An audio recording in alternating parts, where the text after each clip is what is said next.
right sideline, and down he goes to the end zone. WING 1410 Dayton's ESPN Radio. It's the Justin Kinner Show, live here on ESPN Dayton, 1410 Wing AM. Tweet the show at 1410 Kinner or give us a call at 457-9464. We now send you to the Wing Studios in Kettering. Here's your host, Justin Kinner. Well, the Super Bowl's over, so that means you know what time of the year it is. Basketball season. Baseball season. No. It's mock draft season, baby. Yes, sir. I'm all about the mock drafts. You're not. I'm not. But you got to be. But that's you fun. have to be. You got to tough it out. It's fun. It's I love fun to the see mock where drafts. guys are going. It's fun to see where guys could potentially be going because I'm a college football fanatic. My opinion on this has changed slightly, mainly because I think Todd McShay and Mel Kiper get a little bit too much heat, including for me not too long ago where I said these guys are full of it.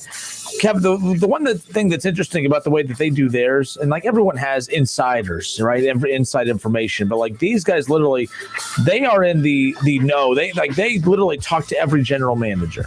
They have relationships with pretty much every team in the National Football League. They're not just doing this off of what their gut is telling them as far as what they think they should do. It's kind of the information that they've gathered based on the feel of the room when interviewing and talking with these general managers. But again, maybe I'm giving them too much credit as well. I don't know. But for the sake of this conversation, this latest mock draft from Todd McShay, there's something that he has happening in the first 4 picks that has not happened since 1999, I believe, which involved the Cincinnati Bengals as well.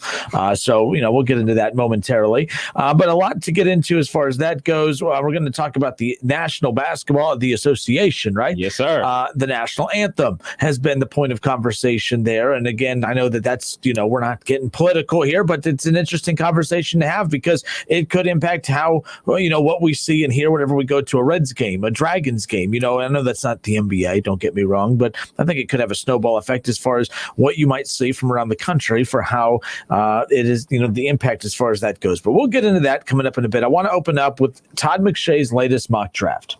We could even hit. You want some music? Let's get a little energy going here. By the way, I hate this time of year. I'm looking out. I love the snow at the beginning. It's depressing. So I need some music. I need some energy. You started this day out all hype and energetic and then right there, the train. Wait. No. I hate this time of year. Look outside. It's cold. I do hate this time of year because I'm seeing all this snow. I'm sick of the cold, but I'm coming in with energy today. I feel pretty good. I'm on this new diet. I'm actually getting over the where it makes you feel like crap part, and I'm feeling like I'm in control for the first time in a long time, except for my anger. My anger, as on display yesterday, a couple UD fans finally got to me. I finally, popped yesterday, but it's okay. That means I'm usually good for a few days, right? Right? We'll see because we are talking NBA coming up in the next segment. So we'll see. That's true. We'll get to that coming up. All right, let's open things up. And by the way, as we're getting into this, I do want to let you know that the phone lines are open, 937-457-9464. Todd McShay's latest mock draft. No surprises here. Again, these are going to come out. How often do these come out? I think they come out every 2 weeks. So every 2 weeks, these are updated. Mel Kiper will he's working on his over the next couple of weeks. So I think Todd McShay and Mel Kiper kind of go back and forth, right? Yeah. So the next one will be Mel Kiper. So Todd McShay released his mock draft today. Let's start number 1 overall, the Jacksonville Jaguars and Urban Meyer. I know everyone out there wants to try and do this whole entire thing. Everyone wants to do this whole entire thing about, we shouldn't just assume that Trevor Lawrence is number 1. Trevor Lawrence is going number 1 to the Jacksonville Jaguars and Urban Meyer. Urban Meyer did not jump to the NFL to take over a team with no quarterback. And if he was going to take a quarterback, he's not going to take a question mark at quarterback. Trevor Lawrence being deemed the best college football prospect since Andrew Luck. I think this is a no-brainer. We don't really need to spend too much time with this, but it is going to be interesting seeing Trevor Lawrence and Urban Meyer, that dynamic. That's Urban Meyer's quarterback. Who would have thought years ago, by the way, that Urban Meyer's quarterback in the National Football League was going to be Trevor Lawrence, and that's who he was going to start his pro era off with. I think that's going to be something interesting to keep an eye on. Good way to start. You got the number 1 overall pick. You're going to probably take Sunshine, and we're going to see what it does. Sunshine. We're going to see what happens. We're going to see. We're going to see. So, and the other thing that's interesting about that, too, I think it's good for Urban Meyer to have a rookie quarterback because it always gives you that to fall back on. You don't want to trade Trevor Lawrence for Deshaun Watson and then lose with Deshaun Watson and then have everyone scratching their head at the end of the year and saying, man, can Urban Meyer win in the National Football League if you can't win with Deshaun Watson? Again, not that was going to happen, but you see my point where if you come in with a veteran quarterback, you don't get that leeway as much as you would if you have a rookie quarterback. I think that's what's good for Urban Meyer. Now, the number 2 pick goes to the New York Jets. And the number 2 pick with the Jets, Todd McShay in his latest mock draft. Kev, the quarterback, not Justin Fields, but Zach Wilson. I thought that if the New York Jets were going to take a quarterback, it would be Justin Fields. And there's a part of me that believes that they won't take a quarterback and that they'll stick it out with Sam Darnold and, try to take advantage of the high draft picks that they have. They could even trade this pick back for a couple more if they wanted to and still get the pieces that they need. But Todd McShay on Keyshawn, J. Will, and Zubin this morning said that all indications are that they are going to take a quarterback and that Sam Darnold, that they have been taking calls on Sam Darnold and that he could potentially be gone in the near future. Your thoughts on the Jets taking not Justin Fields, but Zach Wilson, the quarterback out of BYU? They better be doing their research. They better be doing a lot of research on this kid because the masses, the you and I, who still love college football and watch a ton of college football, like I said a couple weeks ago, I've only seen him play 2 games. I've seen Justin Fields play a ton of games. Not to say that I know more than somebody that watches football and drafts people, but you're going to have a tough time selling that to the fan base for a guy at BYU. This isn't back in the 80s when a Steve Young came out of BYU. This isn't the 90s when a Ty Detmer came out of BYU. Back in those days, BYU was on TV a ton. They were a brand name back then. Nowadays, they're not a brand name. And, even though they were highly ranked all season, their game still wasn't even on TV like that. Like, I didn't have the channel that the BYU games came on. So as an average fan, a fan that isn't locked in on a ton of football, college football, you're going to have to sell this to your fan base. Yeah, keep in mind, too, when it comes to the New York Jets, I don't know what the draft is going to look like. I know it's supposed to be in Cleveland. I don't know how many people are going to be there for this draft, but you're going to hear a lot of boos if they take Zach Wilson. In fact, though, I don't know who the pick would be for the Jets that would get the fans to cheer. Is it Justin Fields? We're just assuming that Justin Fields is the quarterback that everyone would want because that's our Buckeye blinders. But does Justin Fields resonate across the country the way he does with us? I would like to say yes. I think Justin Fields would please more Jets fans than this pick with Zach Wilson, but it's just, time will tell. But the Jets, that fan base, that media, they're going to let you know straight up, good, bad pick, at least from a vibe perspective off the bat. Obviously, it's up to the play on the field, but we shall find out. This is another thing about the Zach Wilson. I play devil's advocate. The last couple quarterbacks that they've drafted were for big-time program. Matter of fact, they're both from the same program. They're both from USC. They drafted Sanchez. Sanchez helped them get to an AFC championship game. Things really haven't worked out too well with Sam Darnold at the helm. So maybe this will work out. Maybe it will work out for Zach Wilson if he's drafted to the Jets. He's from a smaller school, not a big-time program like USC and everything like that. We'll see. Exactly. On to the number 3 pick, which is, of course, the Miami Dolphins. And Todd McShay's mock draft that he released earlier today, the Miami Dolphins will trade their number 3 pick to the Carolina Panthers. Yeah. Okay. So the Carolina Panthers, according to Todd McShay, from rumblings that he is hearing, they are definitely interested in the quarterback. They want to trade up to make sure they get the guy that they want. And the guy that they want is still not Zach Wilson, and it's not Justin Fields. They have them moving all the way up to take another quarterback that's not a Power 5 quarterback, and Trey Lance out of North Dakota State. That's right. The Panthers want to trade up to take Trey Lance from North Dakota State, who I believe there's a good shot that he could be sitting there waiting for them at number 8 anyways. But I find that interesting that he has them trading up to take Trey Lance. I could see you trading up to take a Justin Fields, but trading up to take Trey Lance is interesting to me. The Panthers, they have Teddy Bridgewater still. All right. And you're trading up to take Trey Lance as kind of a quarterback in waiting type thing. I find this as an interesting decision if this is, in fact, what ends up happening. Your thoughts? I go back to what I talk about with my brother all the time. I need a guy with reps. He's only started one season at the college level. I like a guy that has multiple years in a system, getting tons of reps, being able to see a ton of things. Like we saw with Trevor Lawrence. He's been a 3-year starter. That that means something. That means he's seen a ton of different defenses. He's seen a ton of football. He's been in moments where he had to come back in games and win games, like the bowl game against Ohio State. He's lost big games, like the national championship game last year. This past season, lost to Ohio State. So he's seen a lot. The things that I worry about with Trey Lance is he's had so much success, but in a short time. So he played one full season in one game. So basically, he's played one college football season. That's alarming. I'm not talking about the competition level or where he played school. I just would like a quarterback that I'm giving the keys to my franchise to that have more than 1 year of college snaps. Yeah, keep in mind, and again, that's if you're just tuning in, Todd McShay releases his first NFL mock draft of the season. Mel Kiper released his a few weeks ago, and again, they kind of go back and forth every 2 weeks releasing their next mock draft. And this one came out today. And the quarterback going in the first three picks: Trevor Lawrence, number 1 to Jacksonville; Zach Wilson, quarterback out of BYU, going to the Jets at number 2. Number 3, Todd McShay has the Carolina Panthers trading up with the Miami Dolphins and selecting Trey Lance, quarterback out of North Dakota State. I find all 3 of those picks interesting, or at least the last 2, not so much Trevor Lawrence. I think that's a given. But we would all assume that Justin Fields would be more of an intriguing prospect than the kid from BYU, as we talked about, in Zach Wilson, and especially Trey Lance. And I thought, with the doubt about Justin Fields being, he doesn't do well under pressure. I had those doubts as well, but I'm watching Patrick Mahomes in the Super Bowl this past Sunday, and look, this isn't a slight against Patrick Mahomes, but he didn't look good against pressure either. And you know why? Because it's very tough to look good against pressure. I don't think it's fair to judge a quarterback and say how they look against pressure. I think that if you're worried about a quarterback against pressure, then make sure you provide him with an offensive line. If you're worried about how your quarterback performs when under pressure, then you better make sure that every season you have an offensive line to protect him. And I don't know why that's not the mindset for every team to begin with, whether you have a quarterback that faces pressure well or not. I will never get that. But so 3 quarterbacks going in the first 3 picks. The last time we saw something like this, all the way back in 1999, 3 straight quarterbacks taken off the board. The Cleveland Browns and the Cincinnati Bengals had 2 of the top 3 picks. Do you remember who Cleveland took that year? Tim Couch. Tim Couch went number 1 overall. The Eagles had the number 2 pick. Do you remember who they took? Donovan McNabb. And then, of course, Achilles Smith. Achilles Smith going number 3 overall. Oregon the Cincinnati Bengals. 3 straight quarterbacks taken right there.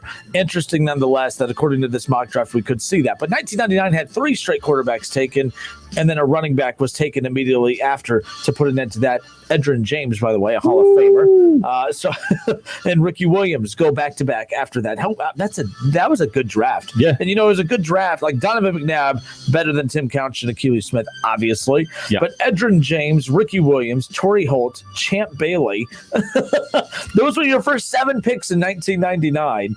I mean, unbelievable. I'm kind of, Dante Culpepper goes in that draft as well. But very interesting. Javon Curse, just looking at how all of that unfolded. But looking at this, it's interesting. The number 4 overall pick, as I mentioned, 3 straight quarterbacks win in 99, 3 straight quarterbacks going in 2021, according to Todd McShay. But scratch the 3, make it a 4.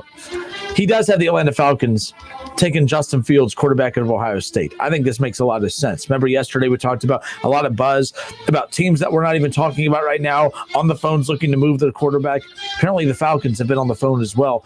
They're looking to go to the younger route, even if it means putting Justin Fields with Julio Jones, and I like that. Wow. I like that.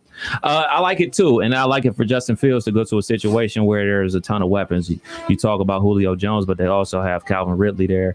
So going to a place where they already have guys in place that are playmakers in the NFL for years already, and now you're going to be given the keys to that. I like that for Justin Fields. Hopefully things work out in his favor, because when you go to a situation where you got things already built into place and they kind of plug you in and they ease you into the offense, you have a better chance of succeeding, and the team can win around you. They're not going to put everything on your shoulders.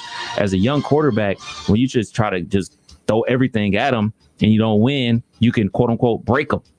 But when you have weapons and you just ease them into the game, you have a better chance of keeping his career long. Hopefully it works out.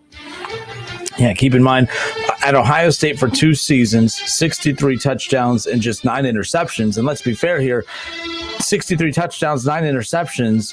Of those 9 interceptions, 3 of those came in one game.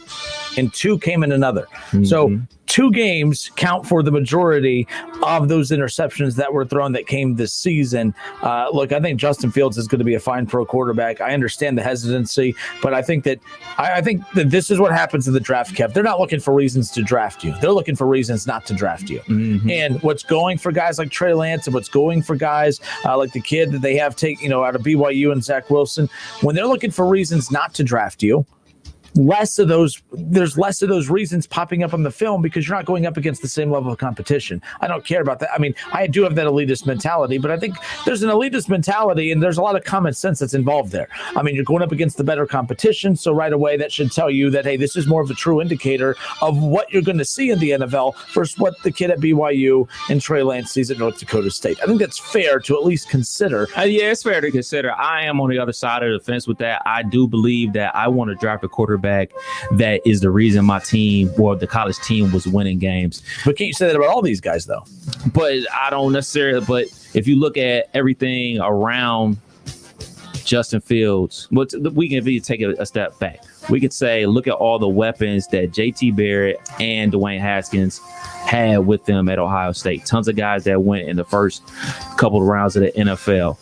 And technically, neither one of them guys are in the NFL right now. I mean, Dwayne Haskins is signed to the Steelers, but there's no guarantee he's going to make that team. JT Barrett, he was signed to the Steelers practice squad, but he's not in the NFL. So I believe that when you are the guy that has a ton of weapons around him at a football factory like at Ohio State, like Alabama, there is a lot of it makes up things a lot easier because it's not just the weapons on the outside or the running backs you're handing it off to. It's the guys up front blocking, helping this whole thing run smoothly. But when you look at a guy like a Dak Prescott, or you look at a guy like Ben Roethlisberger, you look at a guy like Tony Romo, those guys were the reason those teams were winning because the Miami Redhawks, we ain't heard from them since. We ain't heard nothing from Mississippi State since Dak Prescott. So I want my quarterback not only to have a ton of college reps, but I want that guy to be the reason my team is winning. I want him to be the reason why the college team was excelling to where they are, not just because he was a cog in the wheel. All right, Justin Kinner, Kev Nash with you here on 1410 ESPN Radio. Those were your first 4 picks in ESPN Todd McShay's latest mock draft. Again, Todd McShay has the first 4 picks of the NFL draft, all being quarterbacks, and that has not happened. We haven't even seen the draft have 3 straight quarterbacks taken since 1999. It's a quarterback-driven league, and yet we've never seen that happen before. I don't even think this is that impressive of a quarterback class, Kev, but that shows you the urgency and the desperation of these teams that it doesn't matter what holes you have until you until you fill the quarterback void. All those other holes mean nothing. It doesn't matter if you have the number 1 defense. I mean, look at Washington. They had a defense that was good enough to win you a Super Bowl. The offense couldn't match it, and you're nothing. The number 1 defense got Washington to 7 wins this year. And I think they're well coached, and I think they have solid guys on both sides of the ball. But if you don't have that quarterback, if you don't have that offense, you don't have anything. Right. And that's what's so important. I don't think this is that good of a quarterback draft, to be honest with you. But yet you could potentially have 4 quarterbacks taken in the first 6 picks, potentially more. I find that fascinating. Yeah, it's going to be at least 5 quarterbacks drafted in the first round because also Mac Jones, we'll get to him in a moment. Get up there. But, I mean, you brought up the 99 class with Tim Couch, Donovan McNabb. Who else went in there? Akili Smith, Dante Culpepper. There's another quarterback went in there, Cade McNown. So out of all those guys that I just mentioned, there was one real good one in McNabb, and Culpepper was all right. So you got 2 or 5 dudes. I liked Culpepper. I mean, he was all right. He was better than all right. He was all right. But I mean, he wasn't wow. Yeah. But he's a step above all right. I mean, what's a step above all right? Like, I don't know. We'll work on that. Yeah, but I'm just saying. So they're talking about 5 guys going in the first round. History has shown that only 2 of them are going to be any good. And which 2? We would assume Trevor Lawrence, Justin Fields, but it usually doesn't work out that way. It doesn't work out like that. It usually doesn't. It rarely works out like that. How about the 2018 draft, Kev, that the draft that Baker Mayfield came out of? That was a quarterback deep draft that had Sam Darnold, Baker Mayfield, Josh Allen, Josh Rosen, Lamar Jackson, and I'm not even going to include Lamar in that because he originally wasn't a part of the elite quarterback class for that year. Remember? Mm-hmm. Remember Lamar Jackson was an afterthought. He was supposed to be a wide receiver. Mm-hmm. You're supposed, he's fast, so we're just going to make him a skill player. We're not even going to let him be a quarterback, and yet he's won an MVP. But Baker Mayfield went number 1 overall in 2018. Sam Darnold went number 3. Josh Allen number 7 to Buffalo. Josh Rosen, of course, remember the Cardinals traded up to get him, went number 10 to Arizona, and then of course you have to go all the way to the back of the draft. Lamar Jackson taken with the last pick in the first round to Baltimore. But those 5 quarterbacks went. I don't think that these 5 quarterbacks are anything close to those 5 quarterbacks. And I'm not just saying that from what we've seen in the league. Josh Rosen was a really good college quarterback. Yes. So that's all I'm saying is if 5 quarterbacks go in this first round, I think that's a lot of teams desperate. I think you're forcing square pegs into round holes right now. I don't think these quarterbacks are that good. I like Trevor Lawrence and Justin Fields, but I think that's the elitist in me, to be honest with you, more than anything else. So we'll step away for a few moments. That was your picks 1 through 4. I promise you we'll go through the other picks a little quicker, but those 4 are very interesting to me. You Cincinnati Bengals fans, a lot of you have been on the fence about, man, do we take the number 1 skill player in Devontae Smith, or do we look at Jamar Chase, or do you stick to what you really need, an offensive lineman and Penny Sewell? They have the next pick in Todd McShay's latest mock draft that came out earlier today. We'll take a look at who the Bengals take, as well as the Browns and who they take later in the first round. Don't go anywhere. More of the Justin Kinner Show with Kev Nash right here on 1410 ESPN Radio. Listen, stream, watch. It's the Justin Kinner Show with Kev Nash right here on Dayton's ESPN Radio, 1410 Wing AM. ESPN 1410 Wing AM weather.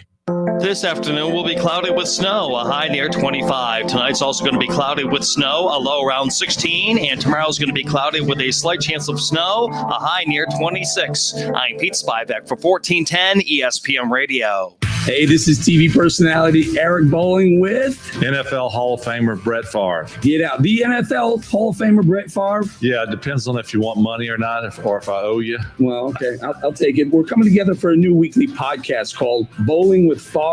From sports to politics to finance, culture, nothing is off limits. Sounds like a little bit of everything. Subscribe now on the Podcast One app, Spotify, Apple Podcasts, liveby.live.com, and everywhere you get your favorite podcasts. See you then.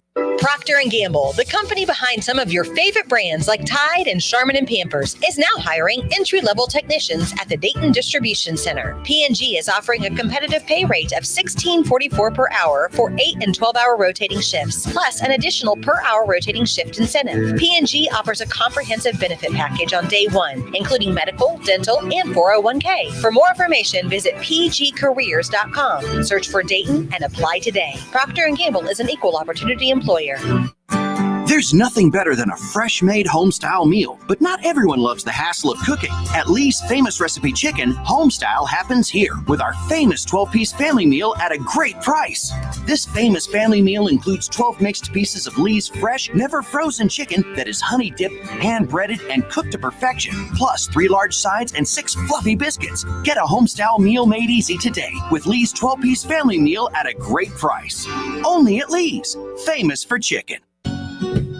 The Montgomery County Veterans Service Commission is here to assist veterans during this COVID-19 pandemic. Even though we are not meeting face-to-face, we are here for you. We understand it is a difficult time with this virus threat and the strain of implementing social distancing. For those Montgomery County veterans who have lost their source of income due to their employers having to close or reduce their business hours due to the COVID-19 pandemic, you may be eligible for COVID-19 Special Financial Relief Assistance. Please contact the Montgomery County Veterans Service Commission at 937-225-4801 Monday through Friday for more information or to have an application sent to you. You can also visit mcvsc.org. The Montgomery County Veterans Service Commission is here to help Montgomery County veterans during the COVID-19 crisis. Call 937-225-4801 Monday through Friday or visit them online at mcvsc.org.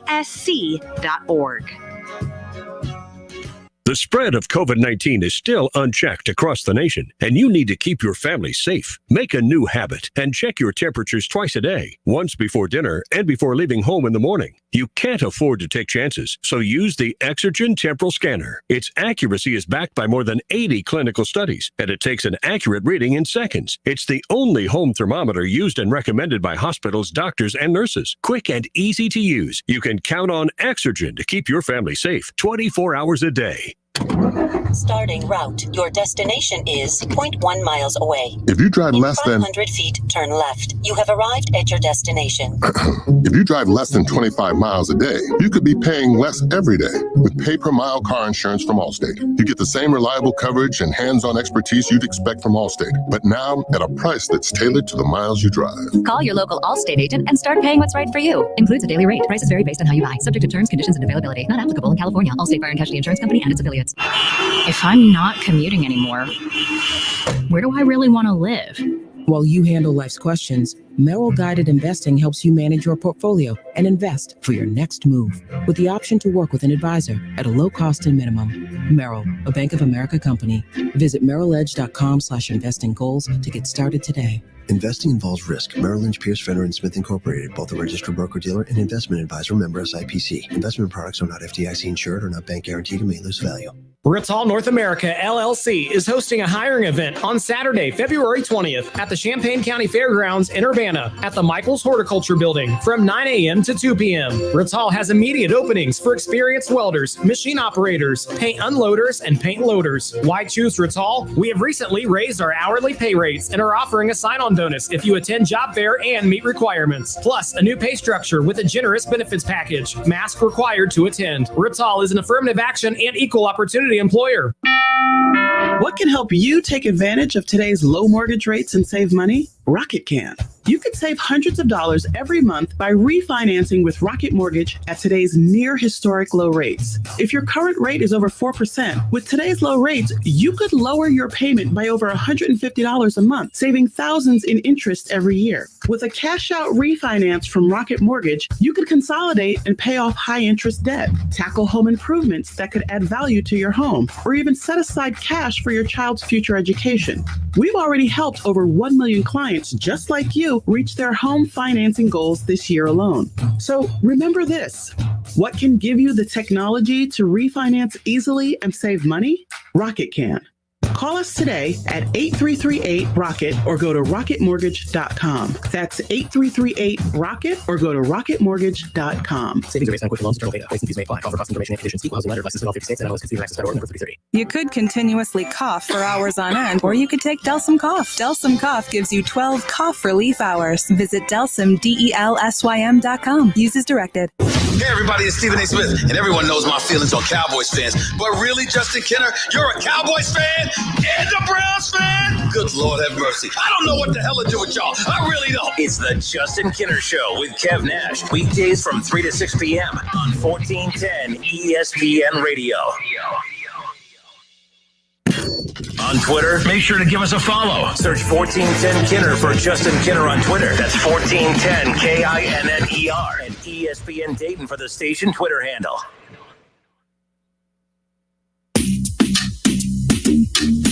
But that's a whole conversation. Exactly. All right, we welcome you back. Justin Kenner, Kev Nash, back with you here on Dayton's ESPN radio station, 1410 Wing AM. You know what? There's no better feeling than when you take your car in and you think it's going to cost you like $1 gajillion, and then they call and tell you that you know what, it's not as bad as you thought, and it's going to be okay. Like I'm telling you, I feel like $1 million right now. It's actually what I actually saved, to be honest with you. I got to get new brakes for my car, so sweet dude. But no, I mean, there's like all day I've just been nauseous. Like, oh, that's going to cost so dang much, and I don't really want to do that, you know. But it's all good. It all worked out, you know. So there's that. It's the little things right now. That's all you can ask for. Small victories. Exactly. By the way, what is today? The 10th? Yes, sir. Man, we are technically 17 days away from Red Spring Training baseball. Wow. I got the videos from the Cincinnati Reds the other day that, you know, they're packing up for Goodyear. They're getting set to head out to spring training. We'll have spring training baseball potentially on the 27th or 28th. In fact, I just heard today that right now the in Arizona right now they are working frantically. You know how we talked about on the 27th, the Reds and the Cleveland baseball team are supposed to open up. That is not the case. I mean, I don't really think the opponents matter in spring training. In fact, I know they don't. It doesn't matter. But there are some changes being made to the schedule for spring training as well as the regular season. We may not open with the Cardinals. I don't know what's going to go on with that. From what I heard from someone today within the Reds organization, that right now, the reason we haven't got a lot of our information for this upcoming season is because they don't have a lot of the information yet, because a lot of the players union, the players association, basically just vetoing anything that Major League Baseball can come out and say, all right, we're going to feed, we're going to get rid of homelessness. Homelessness will not exist after today, and the players would veto that. I mean, right now they will veto anything. They vetoed something that would benefit them. Like, I didn't know this. And talking with this individual within the Reds organization earlier today, that Major League Baseball said, hey, you're going to play less games, and it's not going to cost you anything. We're trying to give you more days off. You're going to play less games, and we're going to pay you the same amount as you would have played for the same full 160 game season. And the players turned that down. That's how ugly it is right now. So like, everyone's like, oh well, everything's all cheery. They're getting along now. They're agreeing to things. No, by not agreeing to it is by them showing that they're disagreeing with it. Basically, the players are saying, no, we're coming for you. Like, oh, we're going to play. We're going to play. And then we're coming for you at the next collective bargaining agreement. It's going to get really ugly in baseball in the coming years, as if it's not already ugly. I thought it was embarrassment how they handled themselves last basically June and July. What's more embarrassing, last year or what's going on right now? Last year, because right now this is just general. This is just regular baseball stuff in general. But last year was, I thought, a slap in the face to every American out there who was battling, and forget American, every human out there who was battling this virus. And you had millionaires arguing with other millionaires about how they want all their millions, and you're not going to take my million. It is what it is. But I just thought it was a bad look for them. By the way, they're not wrong for fighting for their money, but on the public national scale, to do it the way that they did, I thought was a horrible look. If you know, like the reports I've heard, the NBA was pretty ugly behind the scenes as well. Most negotiations are. Yes. But Adam Silver was adamant. I don't care how ugly this gets. This does not. This, if we find out who leaks it, you're fired. Yep.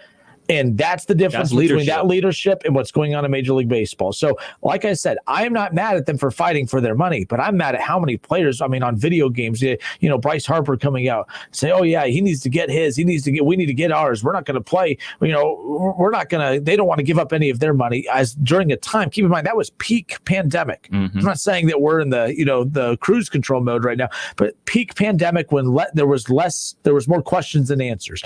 We have a little bit more answers now than we did a year ago. Yeah. But there was more questions than answers, and you had players literally coming out saying, but what about me? But what about me? As mass unemployment across the board. Not that that's not the case now, but you know what I mean? At the beginning, it was more scary at the beginning because you had no clue what was on the horizon. There's still a lot of, we're not sure what's next, with this whole thing. But at that time, at the peak of it, at the peak of the uneasiness, and to just turn on television and everyone's losing jobs left and right. But we're hearing about, Snead. Remember him? What was his name? Blake Snell, not Snead. Blake Snell coming out, playing video games, enjoying what he would normally do on an off day to begin with, by the way, while everyone else is worried about what they're going to do at work. But anyways, the bottom line is I'm just pumped that the season's here in a few weeks. That's a long version to basically say, hey, we have spring training here in 2 weeks. Yeah, and you bring up the behind the scenes for the NBA, situation with the NBA, when Milwaukee and everything that happened with the Milwaukee Bucks and the Jacob Blake shooting, there was a ton of rift going on behind the scenes. Like Milwaukee decided not to play, and they didn't let their fellow teammates know. So that caught them blindsided. And there were a ton of reports about a closed door meeting between the players, and things got heated. People walked out, and LeBron and the Lakers walked out. Then the Clippers walked out. And then it was a whole thing. But guess what? Those were just reports. Nobody, not the players, not the coaches, not people that work in the NBA, came out and said, hey, this is what happened. LeBron was in there about to throw bows with these people. It was crazy. This was what was reported. You don't hear any of it. Yep. And that's leadership. And it's like you said, commissioner was like, nope, we can argue all day behind these closed doors. You call me names. We can do it all. It leaves this room.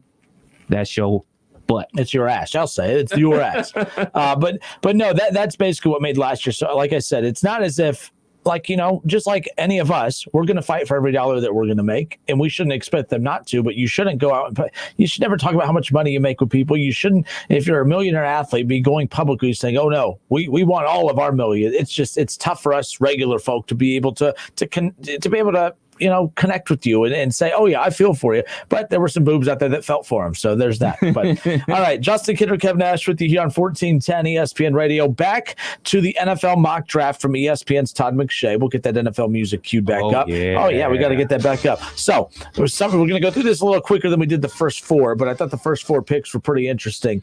When you take a look, the Jacksonville Jaguars take Trevor Lawrence, number 1 overall.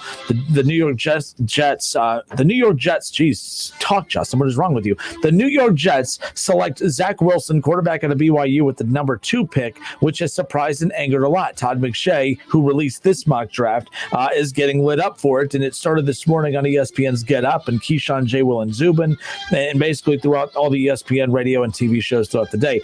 He does have Carolina trading up to number 3 with the Miami Dolphins. The Dolphins are probably, from what he's hearing, pretty comfortable with Tua.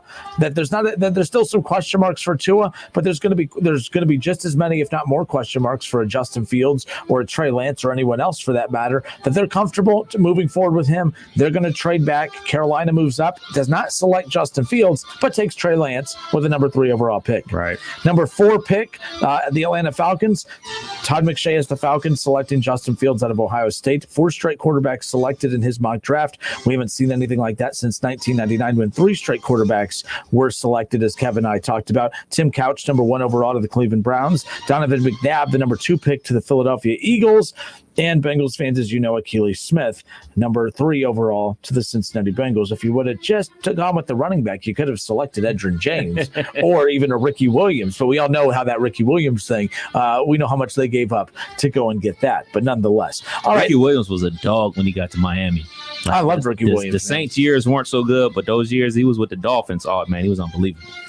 On to the next one. So that's, again, 4 quarterbacks taken in the first 4 picks. The Cincinnati Bengals have the number 5 overall pick. We've seen varying mock drafts out there that have them taken Devontae Smith. They haven't taken Jamar Chase. Joe Burrow's former teammate at LSU, who he was beyond an exciting player to watch in the college ranks, and he's built more like an NFL wide receiver. He's actually built big enough to be a tight end. I mean, he's that dang big and he's that dang solid. I like that pick if that's who they would go with. But Todd McShay has the Bengals going the safe route and probably the smart route. Penei Sewell, offensive tackle out of Oregon. I've said this a million times. If I'm the Bengals, as crazy as this sounds, I pay for my offensive line and I use the draft to get skill players, as I don't want too many second and third year, first and second year players on my offensive line. That's way too many guys that you're hoping just get it. I think that's a dangerous route to go. But this is different. Everything about this guy, Anthony Munoz, the comparisons. If the Bengals take him, I'm not going to argue with that. You need an offensive lineman. He's the best offensive lineman they said in the last decade to come out of the college ranks. I think this pick was made for the Cincinnati Bengals. They would be foolish not to, I guess. But if they win a skill player, I wouldn't condemn it. But I think this is the right pick. Penei Sewell out of Oregon, offensive tackle at number 5. This is the safest pick, and there's nothing wrong with taking a safe pick like this. And guess what? You can draft him and still sign veteran free agents to go alongside of him. So you can do both things, Cincinnati Bengals. I suggest you do, but you probably won't. Go get Tooney. Sing whatever tune you got to get him.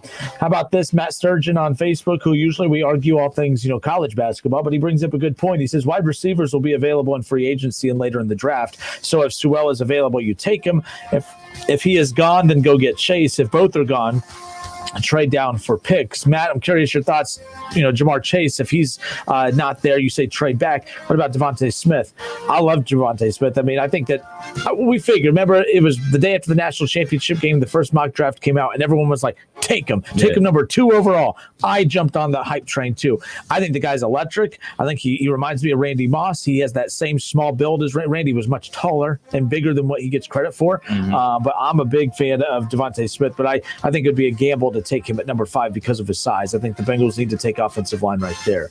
But if you pay for wide receivers are more expensive in free agency than linemen. Right. And linemen are you desperately need them more. Receivers are easier to find than linemen. I'm with you 100%. I still believe that Cincinnati Bengals should go after offensive linemen and free agency veterans, and they can draft Penny Sewell as well and build something around Joe Burrow to protect him. And to be honest, man, you can get guys. I mean, you have wide receivers on the team already. I mean, I know there's a lot of speculation about, is Tyler Boyd a real number one? Is T. Higgins a number one? Or all that type of stuff. Well, you know who is a number one? Joe Burrow's a number one. And he can make those guys better. And they played good football last year with them in the lineup. So I don't have any problem with them drafting the best player available. And from all accounts, is Penny Sewell. Yeah, and last thing here on the Bengals, for me, I don't as weird as this sounds, I don't spend a dime. I mean, I have the same rule for the Browns. Right now, I don't think you do your team any favors when you go half-ass on the offense and half-ass on the defense when it comes to the offseason. Like, well, we'll get one or two pieces here and one or two pieces there. I would rather be known for having the top 5 offense in the NFL and the bottom half defense, if it means then the next year you focus all on defense, and then that's how you kind of bring it all together. I don't know if you're doing yourself any favors getting one offensive lineman here and then putting the rest of your focus on the defense. If you're the Bengals, every pick needs to be offense. It needs to be receivers. It needs to be offensive linemen. It needs to be whatever it is that you need to do to make sure that Joe Burrow has every weapon possible. I've said this a million times too. Mock the Browns all you want, but the Browns front office deserves so much credit for making sure that Baker Mayfield had everything possible he needed. The Browns front office set Baker Mayfield up not to just succeed, but to fail as well, because the front office, for the first time, if something doesn't work out, I'm not going to say, oh, typical Browns, because they gave Baker Mayfield offensive linemen. They gave him running backs. They gave him tight ends. They gave him wide receivers. If Baker can't win with that, you can't win at all. I don't blame the front office at that point. I blame Baker Mayfield. The Bengals need to do the same thing with Joe Burrow, who I think is off to one hell of a start. They need to provide him with every weapon necessary, so that if Joe Burrow doesn't succeed, you can't say, oh, he was Bengalized. Then you can say, hey, we provided him with an offensive line. We gave him wide receivers. He has one of the top running backs in the league in Joe Mixon. That needs to be the Bengals' focus, making sure that he has every weapon possible, so that if he doesn't succeed, they can't turn around and say, oh, look what the Bengals did, typical Bengals. And I think that's what the Browns did. They set themselves up for success with Baker Mayfield that way as well. Yeah, the GM for the Browns, not only Andrew Berry, but John Dorsey before him. Yeah, the combination of the two. So it was back-to-back GMs loading up that offense and helping them succeed. So, yeah, Browns are heading in the right direction. I can't hate. All right, mock draft. Todd McShay just released it. That's Penny Sewell going to the Bengals, according to Todd McShay, with the number 5 overall pick. No surprise there. The Philadelphia Eagles at number 6 are taking Jamar Chase, wide receiver out of LSU, which is interesting because you also have Devontae Smith available from Alabama, who did play with Jalen Hurts. And Jalen Hurts most likely going to be the quarterback in Philadelphia, but Jalen Hurts in year 2, first full year as a starter, most likely going to have Jamar Chase. That's quite the weapon. Absolutely. Right there. I know we get enamored with everything Devontae Smith did this season, but last season, that player was Jamar Chase. Everything he was doing, that's exactly what he was doing last year for the national championship team with LSU. So I really like that pick for them. More weapons for a young quarterback. Yeah, and the thing is, a lot of the weapons that he already has on the offensive side, they're all old. Yeah. They're old. And I think that right now they need an infusion of young talent. And I think that he definitely there's so many holes that Philly needs to target that you can't go wrong with addressing any of them. And you might as well go with an electric playmaker right here, especially that Philly fan base. You need to give them something to cheer for you about. There's not a lot to cheer for you about right now. This would definitely get them excited. One of the worst franchises in the National Football League at number 7, the Detroit Lions. They move on from Matthew Stafford. They bring in Jared Goff. Yeah. I think Jared Goff is, if you're going to replace a guy who's a playmaker like Matthew Stafford, Jared Goff, not a bad quarterback. He's won a lot of games. Yeah. The Rams proved that you can get to the Super Bowl with him. The Lions need to be able to rely on him for that. They have Danny Amendola, number 7 overall. They have the Lions, or Todd McShay has the Lions taking Devontae Smith, wide receiver out of Alabama. Get him on that carpet, huh? But I don't like him in Detroit. It's a way. Every time a talent goes to Detroit, I'm like, that's where talent goes to die. I don't want to see him in Detroit. I think that's underwhelming. I would have loved to see him in Miami. Devontae Smith in Miami with Tua, I would have loved that, man. Maybe Devontae Smith would be the next Lions receiver to retire early and go to the Hall of Fame. If I'm Detroit, I don't take Devontae Smith. You have too many holes. Right now, the defense, that's the closest way you're going to get to winning, taking that next step forward. I got the linebacker from Penn State, man. I don't understand why he's falling out of the top 10. But if I'm the Detroit Lions, I'm looking there, which would set up then the Miami Dolphins at number 8, who traded back with Carolina, taking him. But Todd McShay has the Miami Dolphins taking Jalen Waddle, the other star wide receiver. You know, the guy that could barely walk that ran all over Ohio State in the national championship game. Still trying to figure that one out. But Jalen Waddle going number 8 overall to the Miami Dolphins, according to Todd McShay's latest draft. How do you think about that? Tua and Waddle. Another Alabama player going early in the draft. Who knew? I mean, good for them. The Denver Broncos taking cornerback out of Alabama, Patrick Surtain II, which is good for them.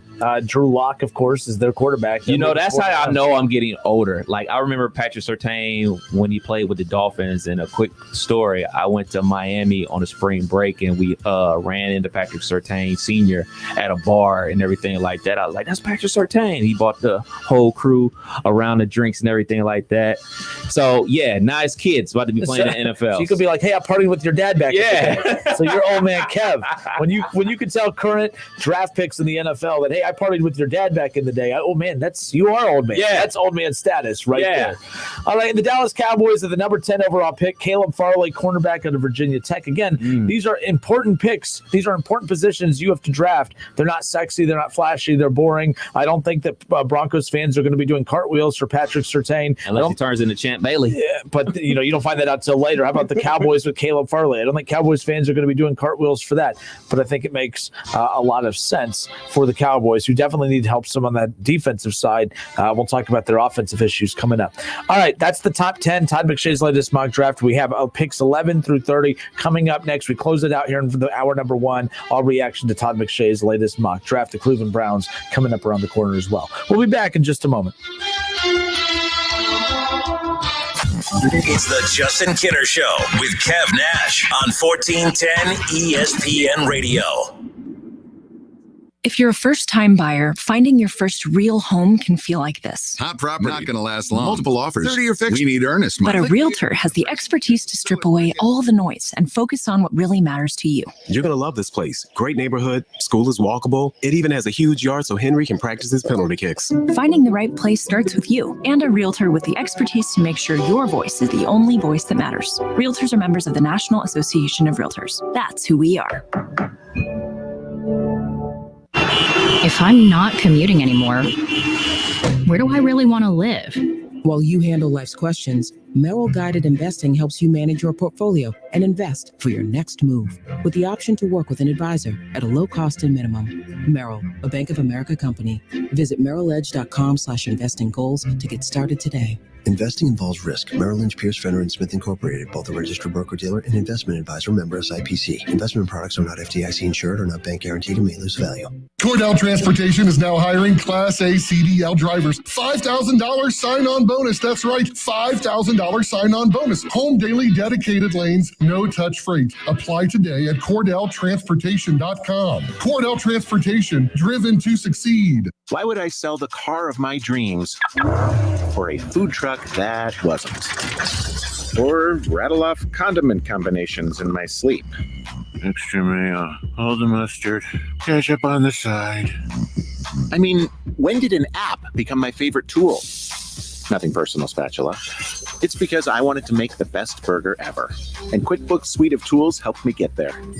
Intuit QuickBooks helps small businesses be more successful. Learn more at QuickBooks.com. In honor of President's Day, Dell delivers savings to help America's small businesses get more done. Office Anywhere, with up to 50% off high-performance laptops, desktops, and servers with Intel Core processors and top-brand electronics. Plus, refresh now with flexible financing options. Call 877-ASK-DELL for a Dell Technologies advisor who can help you find the right tech. That's 877-ASK-DELL or visit Dell.com/President's Day.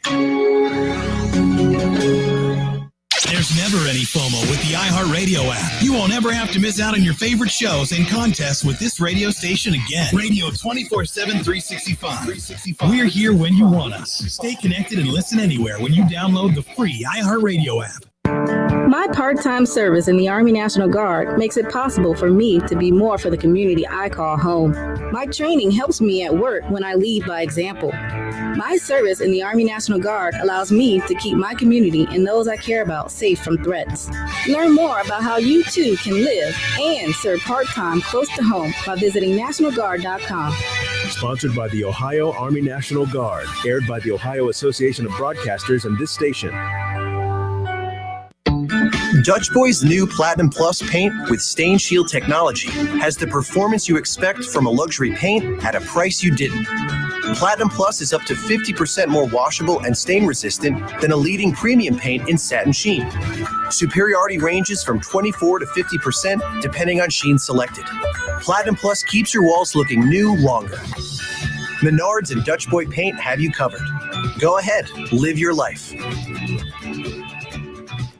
Hello, it's John Kozik, founder and president of TurboTrack Realty, and I buy houses as is, fast for cash. Call me today for an all-cash offer on any of your properties, and we can close within days at 614-362-2000, 362-2000. Do you own a property that's outdated and needs thousands of dollars in repairs? Great, I'll buy it. I'm a private real estate investor who can solve your real estate problems fast for cash.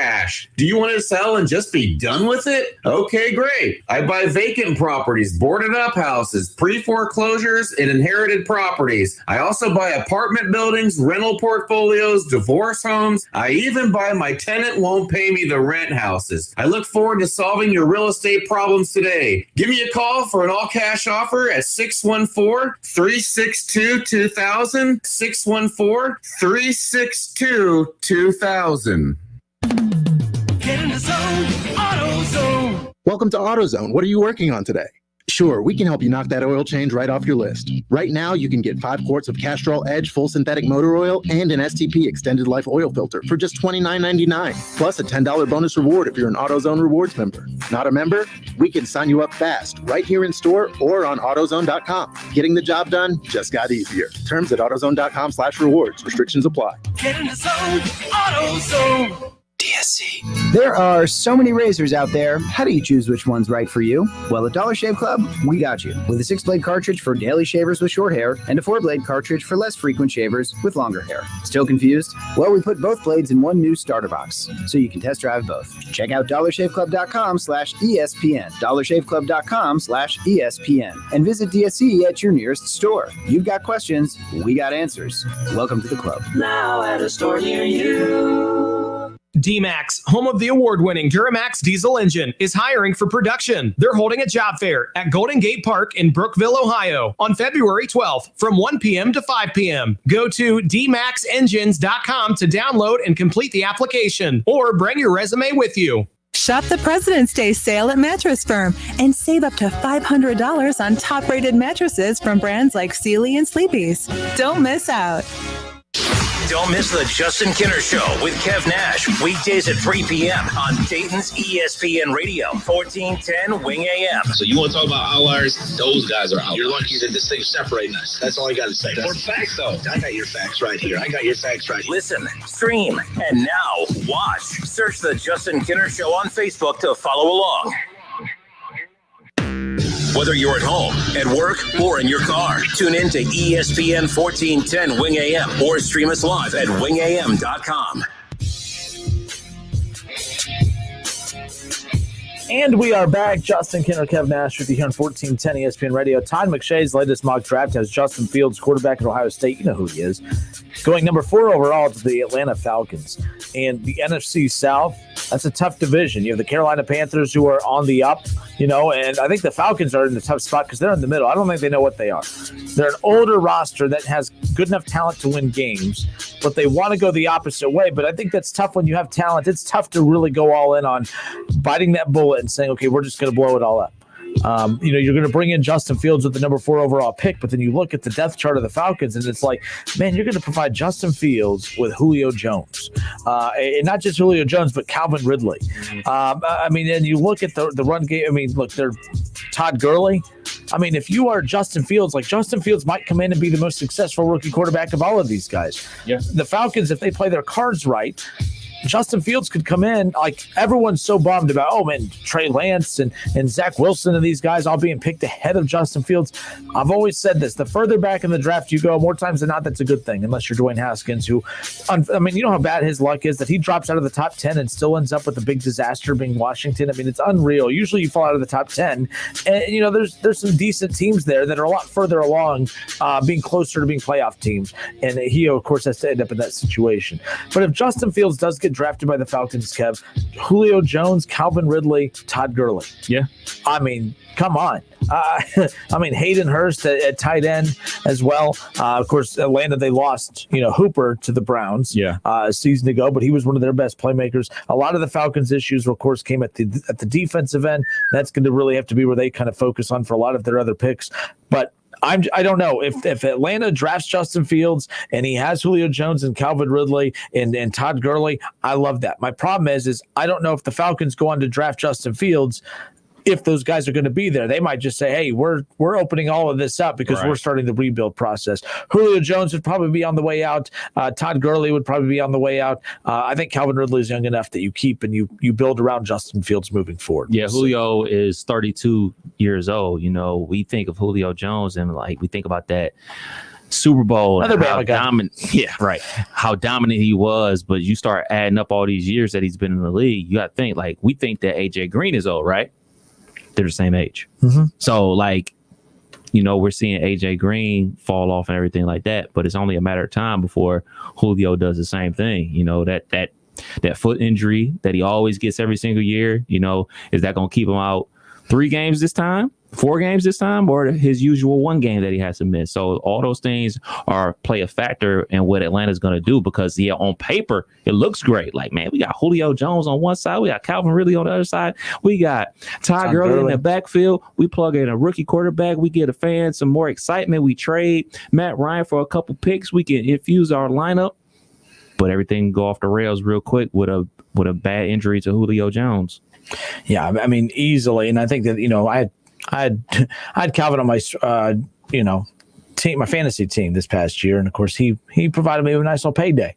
It was nice having it. I had him and Stephon Diggs. I'd say, I was going to say, there's a pretty good, who else did I have? I had a lot of really good players. And then now I can't even think of it, but Stephon Diggs and him were 2 of my favorites right there. All right. Todd McShay's mock draft, as we wrap it up with this segment here. We'll go through this a little bit quicker here. We talked about the Cowboys having the number 10 pick, taking Caleb Farley, cornerback out of Virginia Tech. Why you would not take Micah Parsons if you're the Cowboys. I know the Cowboys have some linebackers, but I don't care. I think Micah Parsons is better at that position than Caleb Farley there. For Cowboys, you're looking to move on for some space. Either way, but they have holes to fill in the defensive end. Cornerback, definitely one of them. The pick that I really like is coming up. Number 11, the New York Giants. Todd McShay is the Giants, taking Kyle Pitts, the tight end out of Florida. If you're Daniel Jones and you're in that process of taking that next step, you have Saquon Barkley and you have Pitts and you need that wide receiver. But I would love this Pitts pick for the Giants with Daniel Jones. Huge. Get him another weapon, because Evan Ingram, he plays tight end for the Giants. As good as he is, he has the 3rd most drops in the NFL this season. My guy, Deontay Johnson, led the NFL with 15. Tyreek Hill was 2nd with 13, and he was 3rd with 10 drops. So you can't drop the ball, man. You're paid to catch the ball. So that's how you get your job taken from a rookie.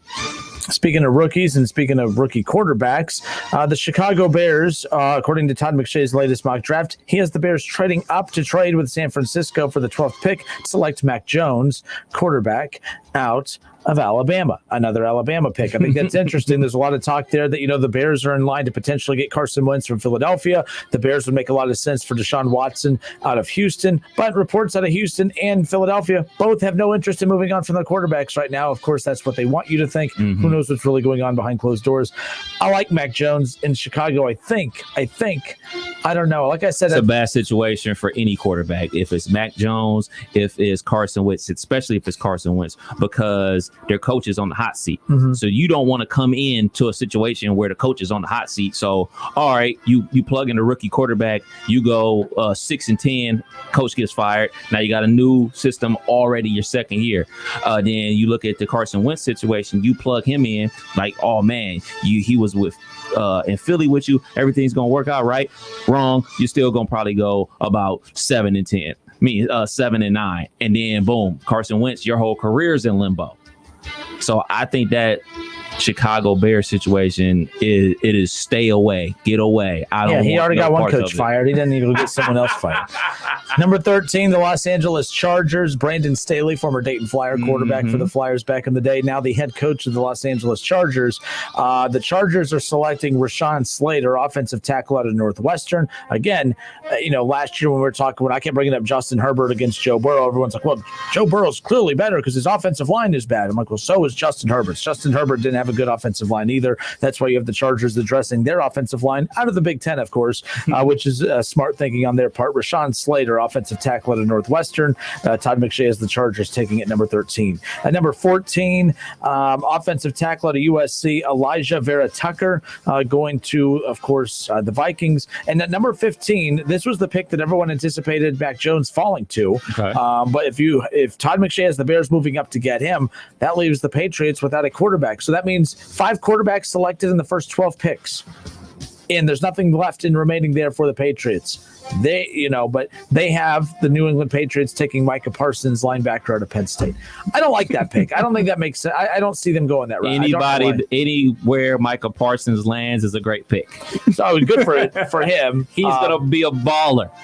Gregory Rousseau, defensive end, outside linebacker out of Miami, going number 16 to the Arizona Cardinals, according to Todd McShay. The Las Vegas Raiders, Jeremiah Owusu-Koroma, can't pronounce his name, linebacker out of Notre Dame. Like it a lot. Like that one? Yes. The Miami Dolphins with another first-round pick, another one. Jalen Phillips, defensive end out of Miami. Miami was loaded on the defensive end. Rousseau opted out this year, so I'm kind of keeping track of how many guys go in the first round that opted out. We talked about Jamar Chase. He opted out this season, and then Rousseau opted out. So that's 2. I just, as much as I'm a Pittsburgh Steelers fan, our GM, Kevin Colbert, was stupid and said they wouldn't draft any guys that opted out of the college football season.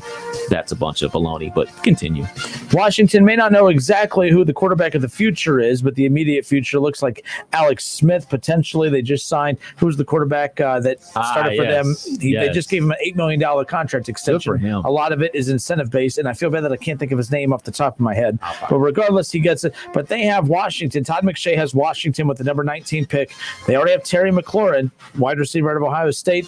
Kadarius Toney, wide receiver out of Florida. So whoever that quarterback of the future could potentially be is going to have quite a few weapons. And you have the run game there, too, that's strong. Heineke. Heineke. Yeah, Heineke had a great against the Bucks, too. Yeah, I mean, he looked really good against the Bucks. He looked better against the Bucks than Patrick Mahomes did. That's I'll tell you that much. But if Heineke ends up being the guy, and you have Terry McLaurin, and you have Gibson in the run game, and then you had Kadarius Toney, wide receiver out of Florida, all of a sudden the offense is starting to average out with the defense. Washington could be the team that's going in the right direction very quickly, and it starts because of who they picked last year and Chase Young. Tony is built like a running back, just like Tyreek Hill. Like, even though he plays wide receiver, he is a jacked dude, man. Like, he's in the weight room a ton. He's not a real tall guy or anything like that, but when you have that type of speed and you play with that much power like a running back does, you can make plays in the NFL.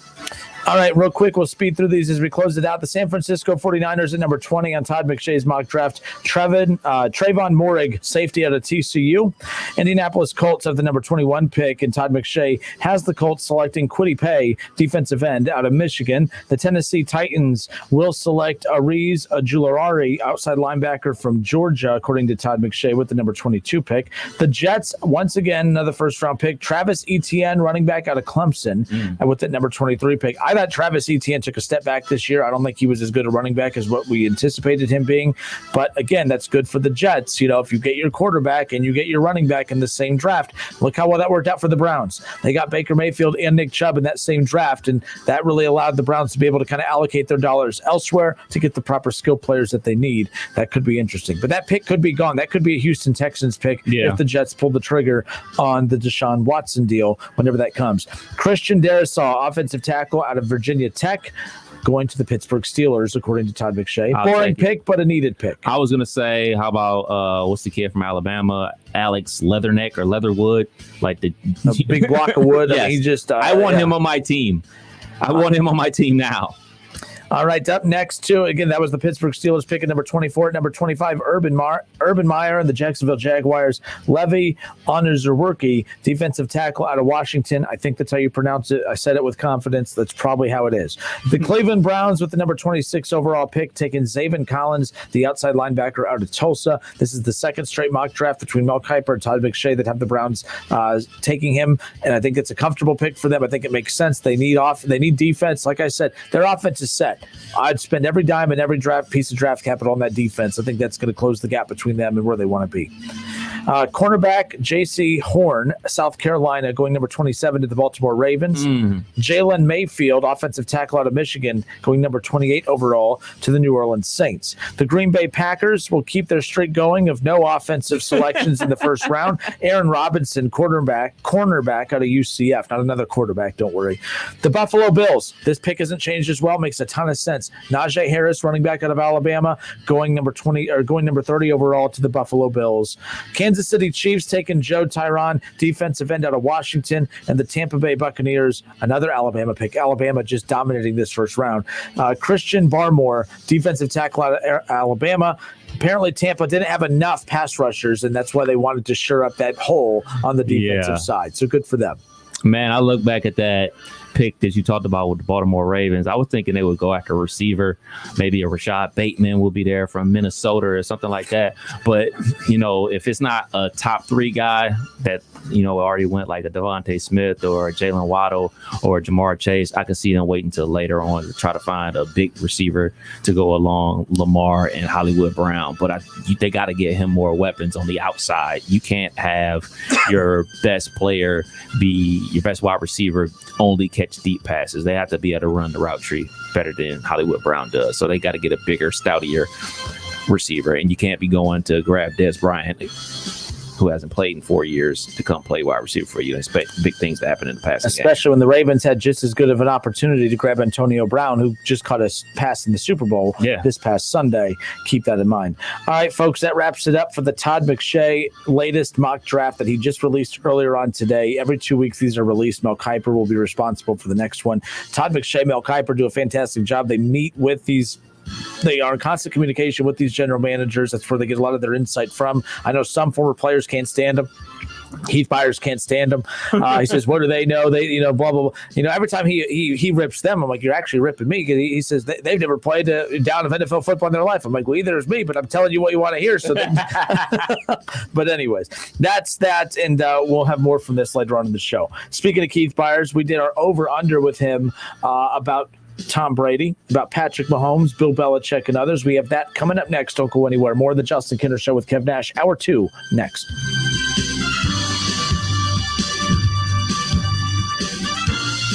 Listen, stream, watch. It's the Justin Kinner Show with Kev Nash, right here on Dayton's ESPN Radio, 1410 Wing AM. Looking for a career and not just a job? Then Dayton Progress is looking for you. Dayton Progress is the leading international manufacturer of tools and tooling components for the metal stamping industries and has immediate openings for entry-level machinist. No prior experience is required, and Dayton Progress will train you, starting with the basics. They offer competitive wages with merit increases after 90 days of employment. They also offer private health care, including vision and dental, free life insurance, a contributory 401k, bonus programs, promotions from within, company service recognition, and 100% tuition reimbursement to local state colleges. Dayton Progress is a great place to work and has been a Dayton landmark for over 70 years. Apply today by emailing your resume to jobs@DaytonProgress.com. That's jobs@DaytonProgress.com. Dayton Progress is an equal opportunity employer. DSC. There are so many razors out there. How do you choose which one's right for you? Well, at Dollar Shave Club, we got you. With a 6-blade cartridge for daily shavers with short hair and a 4-blade cartridge for less frequent shavers with longer hair. Still confused? Well, we put both blades in one new starter box, so you can test drive both. Check out dollarshaveclub.com/ESPN, dollarshaveclub.com/ESPN, and visit DSC at your nearest store. You've got questions, we got answers. Welcome to the club. Now at a store near you. It's time for some straight talk. Your tax return could look different this year, but you're still going to hear a lot of noise about how to spend it. So when the big carriers tell you to splurge on the latest nonsense, just tune it out. With Straight Talk, you can get a Samsung Galaxy A51 for just $199. Plus, get the $45 unlimited talk, text, and data plan with no contract on America's best networks for up to 50% less. Tune out the nonsense and tune into Straight Talk. Straight Talk Wireless. No contract, no compromise. Hi, I'm Sales Manager Jason Hyatt, Germain Honda, Beaver Creek, proud recipient of the prestigious President's Award.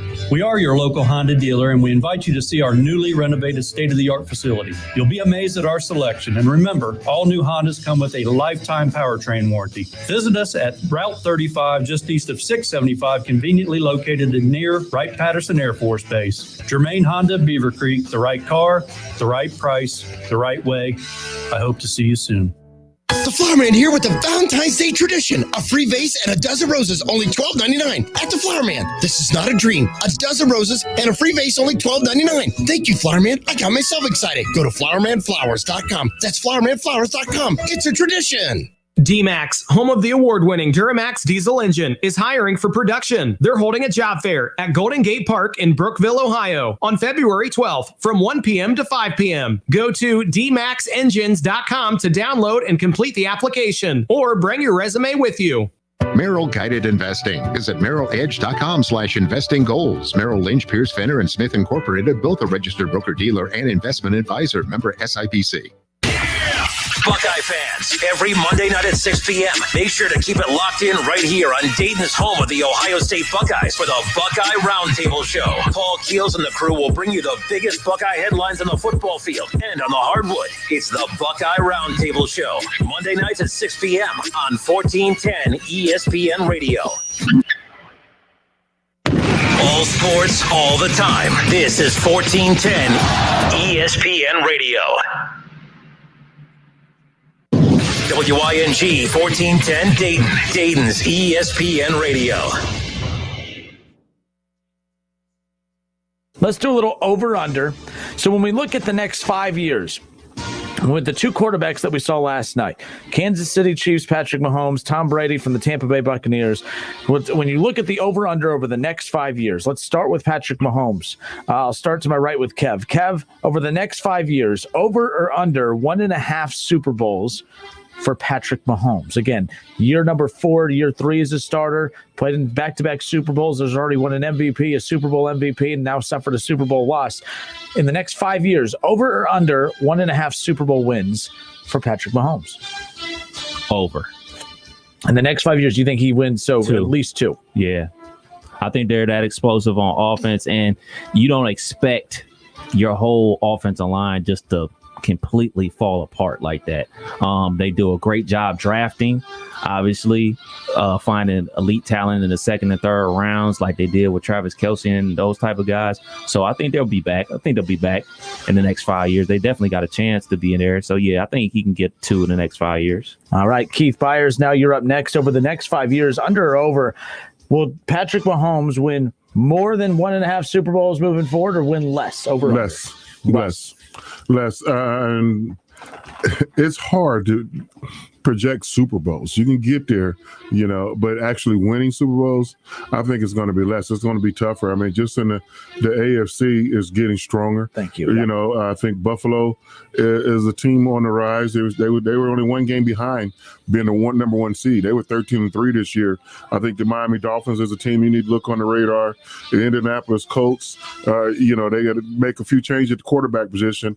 And the Ravens, I'm going to keep an eye on them. And Pittsburgh, you can't count them out. And it's been over a decade since Tampa was in postseason. They would make the postseason. They're in the Super Bowl. Hence, if you're a Cincinnati Bengals fan, there's still hope. Joe Burrows, you never know. But those will be the teams that were taking down Kansas City to even prevent them from getting to the AFC Championship game and win another Super Bowl. So my answer is no. All right, if you're just tuning in, it's the Justin Kinner Show. Kev Nash, former Pro Bowl running back, 13-year NFL vet. Keith Byers, former Buckeye. I mean, the resume speaks for itself. Hanging out with us here in studio, playing a little over-under. Patrick Mahomes, over or under the next 5 years, Super Bowl victories at 1.5. I'm going to go with the under as well, mainly because Kev and I always joke all the time about outliers in sports. I don't like using outliers. To me, the New England Patriots have always been an outlier. Well, the Patriots do it, so it can be done. I consider them an outlier. I don't care what the Patriots have done. You got to find that next team up of the more that you can reach that success and go from there. But when I look at this, to me, I say less to a lot of points that Keith Byers just said. The AFC is very difficult, and the AFC is very young. Baker Mayfield was the oldest quarterback in the AFC playoffs this season, wow, Keith, at 25 years old. It's a super young conference. It's a super young division. It's only going to continue to get older and more experienced, but those guys aren't going anywhere. You look at the NFC and how old they are. This division is going to be tougher and tougher. Plus, I love what I think it was Eric Pugh on Facebook a little bit ago that said, we've said a lot of these things about a lot of quarterbacks in the past. We watched Russell Wilson get to back-to-back Super Bowls, and then we've said, oh man, he's already gotten to back-to-back so early in his career. The sky's the limit. He may never get back to a Super Bowl. Possible. Aaron Rodgers probably has looked just as skilled as Patrick Mahomes has in his career, and yet he hasn't been back to a Super Bowl in 10 years. So I think it's very difficult to predict. But I want to say under. You could say under on 1.5 because that's still winning one. I think they could win one in the next 5 years. I just don't think we're embarking on a dynasty right now. I don't think we're. They got to win it quick. Yeah, we've only seen one. They win another, maybe post 5 years. We've only seen one dynasty in the last 20 years, and that's been the New England Patriots. And honestly, not just saying this because you're sitting here, but the Patriots dynasty technically started when Robert Kraft got there. The year you were there, yep. 96. That was the beginning, the early seeds of their dynasty. Yep. So that Super Bowl appearance by you and the Patriots in 96, and then a few years later with Tom Brady taking over for Bledsoe, and there's just that winning ways that just took off. So yeah, I'm going to say less because I just think it's difficult to form dynasties in the NFL. But good for my Eagles to be back soon too. Yeah, that's the other thing. All right, on to the next one. Kev, back to you. Yeah. Playing a little over under here over the next 5 years. Tom Brady over the next 5 years. Kev, 1.5 Super Bowl titles to close out his career over the next 5 years. I'm going to go under, but I think he's going to get one more. I'm going to go under simply because I know everybody's going to say, well, he doesn't look his age. At some point, he's going to look his age. People said that 3 years ago. I'm just saying. They said that in October. You're right, though. At some point, age is going to catch him. And, we saw it with Ben Roethlisberger. We saw it with Drew Brees. At some point, age is going to catch up with him. So I'm rolling on him only grabbing one more. And I quote unquote say only one more. You know what I'm saying? So that'll put him up at 8, which would be crazy for Super Bowl records. But I'm going to go with under for 1.5. Under. All right, you're playing over the next 5 years. Tom Brady, Keith Byers, over 1.5 Super Bowls for Tom Brady over the next 5 years. Well, I've learned 20 years ago when he won his first Super Bowl, never say never. When the first Super Bowl against the greatest show on turf, the St. Louis Rams, I was like, Brady, first year starter, he seems just to get it done. I don't know. He got a big obstacle to clear, and he cleared it. And I think he's capable of winning another one. I mean, if the team comes around, but I'm going to say no. And I'll probably be wrong because you can't go against the man. I mean, he understands he doesn't win championships with his arm. He's winning them with his mind. So he's winning them with intelligence, and he's taking what the defense gives him. He has no ego. Look when they won his last Super Bowl when he was in New England in double overtime, he handed the ball off and got just as much credit and still got the glory. James White in overtime against the Atlanta Falcons. He understands the game of football. He knows I don't need to throw 300 yards to win the game. It's great when I do, but when I throw for 200, less than that, as long as we win, and he has a winning attitude. So I don't know why the quarterbacks around the league don't try to copy Brady. Forget your ego, check it, and win the ball game. You're going to get the same credit, if not more, by that philosophy. So I'm going to say no, but I'll probably be wrong. The fascinating thing about Tom Brady is a lot of the years that he's won Super Bowls, it hasn't even been his best year. This year was a great year, and he wins the Super Bowl. But you talk about that year they lost to the Eagles, that MVP year for him, they lose. The year with Randy Moss, they lose. Like his best statistical seasons, this is the best statistical season that he's won a Super Bowl with, as crazy as that sounds. For me, I'm going to say again, if you're just tuning in, over the next 5 years, 1.5 Super Bowls for Tom Brady. Again, 43 years old, the oldest player to ever win a Super Bowl. That's his 7th overall. I'm going to say under, but I think he does win another one, mainly because I think that this Bucs team that won it this year, I think next year they're going to be better. You're going to have a full off season now with Antonio Brown, who I think is still one of the top 5 receiver in the NFL. Oh, no. That's a 5? Hold on, Keith. I said, hey, Keith, you got to answer yours. I get to answer mine. That's how you know. Ask Kev. I never interrupt him. No, but so Antonio Brown's going to be a full off season and play for a full season. I mean, the impact he had in only a half season. Again, he had the 3rd most catches on the team, and he only played half a season. I think and then you saw the impact he made in the playoffs. Now, I know you weren't a big fan of how he performed. He can't play for me, but he can play in the league, just not on my team. But Leonard Fournette too. Another full off season for him, although he could sign elsewhere. It'll be interesting, and their run game's not terrible without him. And then, does Gronk come back? But you still have Godwin. You still have a lot of these weapons. They do O.J. Howard. Him. Godwin's on the move. He could be. The Colts are after money. him. They heard the Colts want him. Even heard rumblings about Cincinnati. And they could have him. Yeah. So the point is, and I'm mentioning only the offense, that defense is super young. That defense is why that Tom Brady is going to get another Super Bowl, because if Tom Brady even takes a tiny step back next year, they won that Super Bowl last night because the defense was overwhelming and Tom Brady played a solid game. That's all Tom Brady has to play over the next couple of years with this defense is just play solid. You're going to have a chance to win another Super Bowl. So I'm going to say the under. Don't forget but he about gets special one. teams. That's a nice 51-yard field goal. I don't pay attention. I know. That's why you got to come on and mention that's Shank eponymous for Kansas City punter. And I'm like, I'm supposed to work tonight. I don't work with Pat Mahomes. You got to work tonight. You need to punt the ball. And he was horrible. He dropped one. Yep. The one he dropped, he had his best kick, and then they had a penalty on there, and then he shanked it. I was like, oh, man, it's a wrap, bro. These dudes are shook. They're done. All right, one more. Let's real quick before we move on to the next one. Let's go to the phones. 457-9464. The over/unders. If you guys want to jump in on the conversation, we'll open up the phone lines to you. Kev, who's up first? We got Bob. Bob, thanks for holding, man. How are you? Welcome. Hey, what's going on, fellas? What's going on? Another day in paradise, man.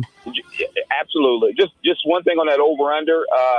I think Mahomes, there's a lot of competition. I'm going to go along with the guys. There's a lot of competition in the AFC, a lot of good young quarterbacks. I don't think it's guaranteed that they'll be back next year. Brady, on the other hand, I can see Tampa Bay winning another one. A lot of older quarterbacks over there, even in that division that he's in. Kind of reminds me of New England over there in the AFC East. It's getting weak. If you look at all the guys, Breeze retiring and all these other guys. So I can see Brady being up there again. In that situation. But I'm going to tell you guys this, Justin and Kev and Keith. One thing I learned from that game last night, I don't care how many weapons you have. If you don't have a line, you can't win.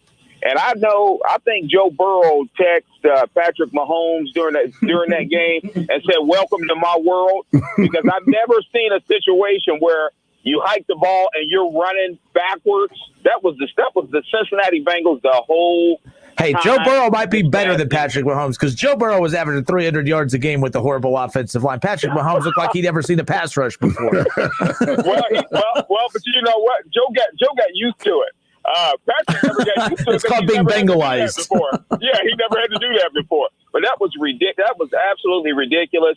And again, it just shows you, I don't care who you get, Hill, Kelsey, I don't care who you get. You better get a line. And that's what I'm saying to the Cincinnati Bengals. Hopefully, Mike Brown and them wouldn't sleep and they got a chance to watch that game. At the 5th pick, you better not pick a receiver unless in free agency you go and you get some linemen to protect that kid. I think that's the first thing I took out of that game. Another thing I learned in that game, Andy Reid made no adjustments. Mm-hmm. You were running the ball very well. You saw what type of coverage they had. You know, they were playing a cover 2, had everybody back, rushing 4 guys, and you still refuse to run the ball. You can't throw out of that situation. The running backs were averaging about 7 yards a carry, and he stopped running the ball. It's like, hey, this is what we do, and we're going to do it anyway. So I thought he was thoroughly outcoached in that game. What do you guys think? Absolutely, you talked about it, and thank you for the call, man. We appreciate it. You have a great week. But yeah, you talked about the coaching. Exactly right. I mean, and when you're the head coach, I always said the head coach and the quarterback get too much credit when teams win and too much blame when teams loses. But he deserves a great deal of this blame. Andy Reid, he was not had his team ready to play the game of football. In the biggest stage, the biggest game of your year, you're not ready, and you're not listening. I saw it sometime in the second half. He goes there whispering to Eric Bieniemy, and Eric Bieniemy had to look like, "Don't ask me now." Hey, I tried to do something earlier. They just was just unprepared. I mean, why is he talking when you're having the enemy don't call plays? I know he doesn't call plays. But when you're having success running the ball, and you won't keep with it, that's because you already had a narrative in your mind. We're going to throw. With an offensive line is already banged up. Everybody knows that. Even if your line is healthy, you don't want to win the game that way. You're putting too much pressure on Pat Mahomes and make him have to be Superman. And a few times last night he was Superman. He didn't get no assistance, by his receivers. Dropping the ball, hit him in the face, hit him in the hands. You got to make some spectacular catches sometimes, and the receivers didn't do that at all. All right, one more. We'll go to another phone call before we step away for a few moments. Kev, who's next? We got Kent. Kent, welcome in. Kent, how are you, sir? Hey, how's it going, guys? How you doing? Hey. Hey, I got a couple of things about the game last night. One, looking at how Mahomes played. Keith, you probably remember this. We're about the same age. Mahomes looked like Fran Tarkenton running around there. Oh, that's right. The way the Bucs were running after him.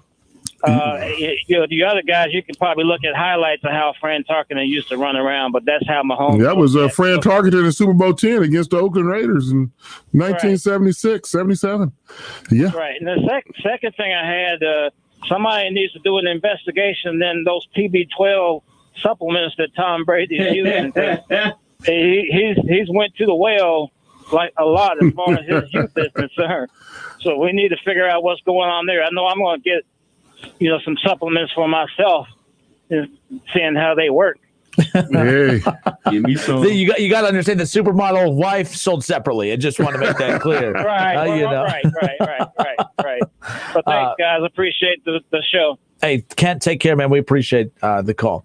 All right, it's the Justin Kinner Show with Kev Nash here and Keith Byers on 1410 ESPN Radio. Over the next 5 years, we gave you our over-under picks for Patrick Mahomes and Tom Brady when it comes to how many Super Bowls are on the horizon for both of them here in the near future.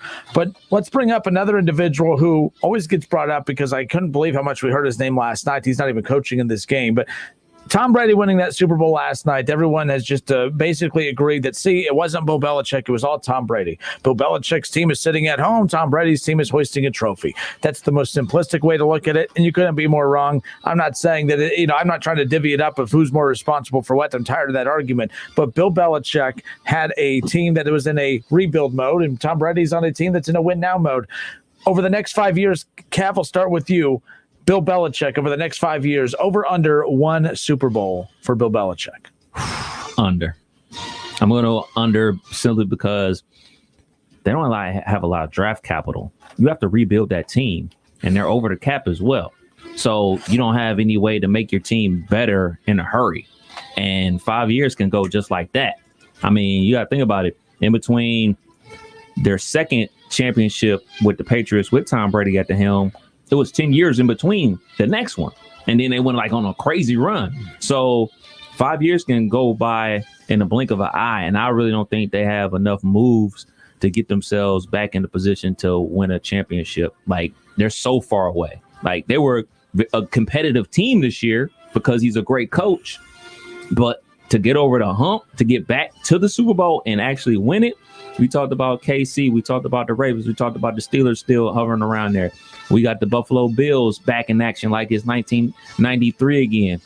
I mean, the Dolphins are on the rise. Like, we don't know what's going to happen with their quarterback situation. Could you imagine if Deshaun Watson shows up in Miami? Then they're behind the 8 ball. So I'm going to say no. And it still doesn't take away from the fact he's probably the best coach of all time. I just don't think he'll get another one before his career is all said and done. All right, over under. We did Tom Brady. We did Patrick Mahomes. Now on to Bill Belichick. Over to Keith Byers. Now over the next 5 years, Keith. Bill Belichick, over under 1 Super Bowl in the next 5 years. I have to agree with Kev. This is under. This is 0. I mean, and it's not that he's going to do everything he's not going to get out coaching. That was evident this year. I mean, New England didn't get out coaching any games this year. They just didn't have enough dynamite, to compete, and it's not much help on their way. And even when the help that does come, they're behind. They're fighting for third. It's between, for the next 5 years, this trending between Buffalo and Miami, who's going to win a division.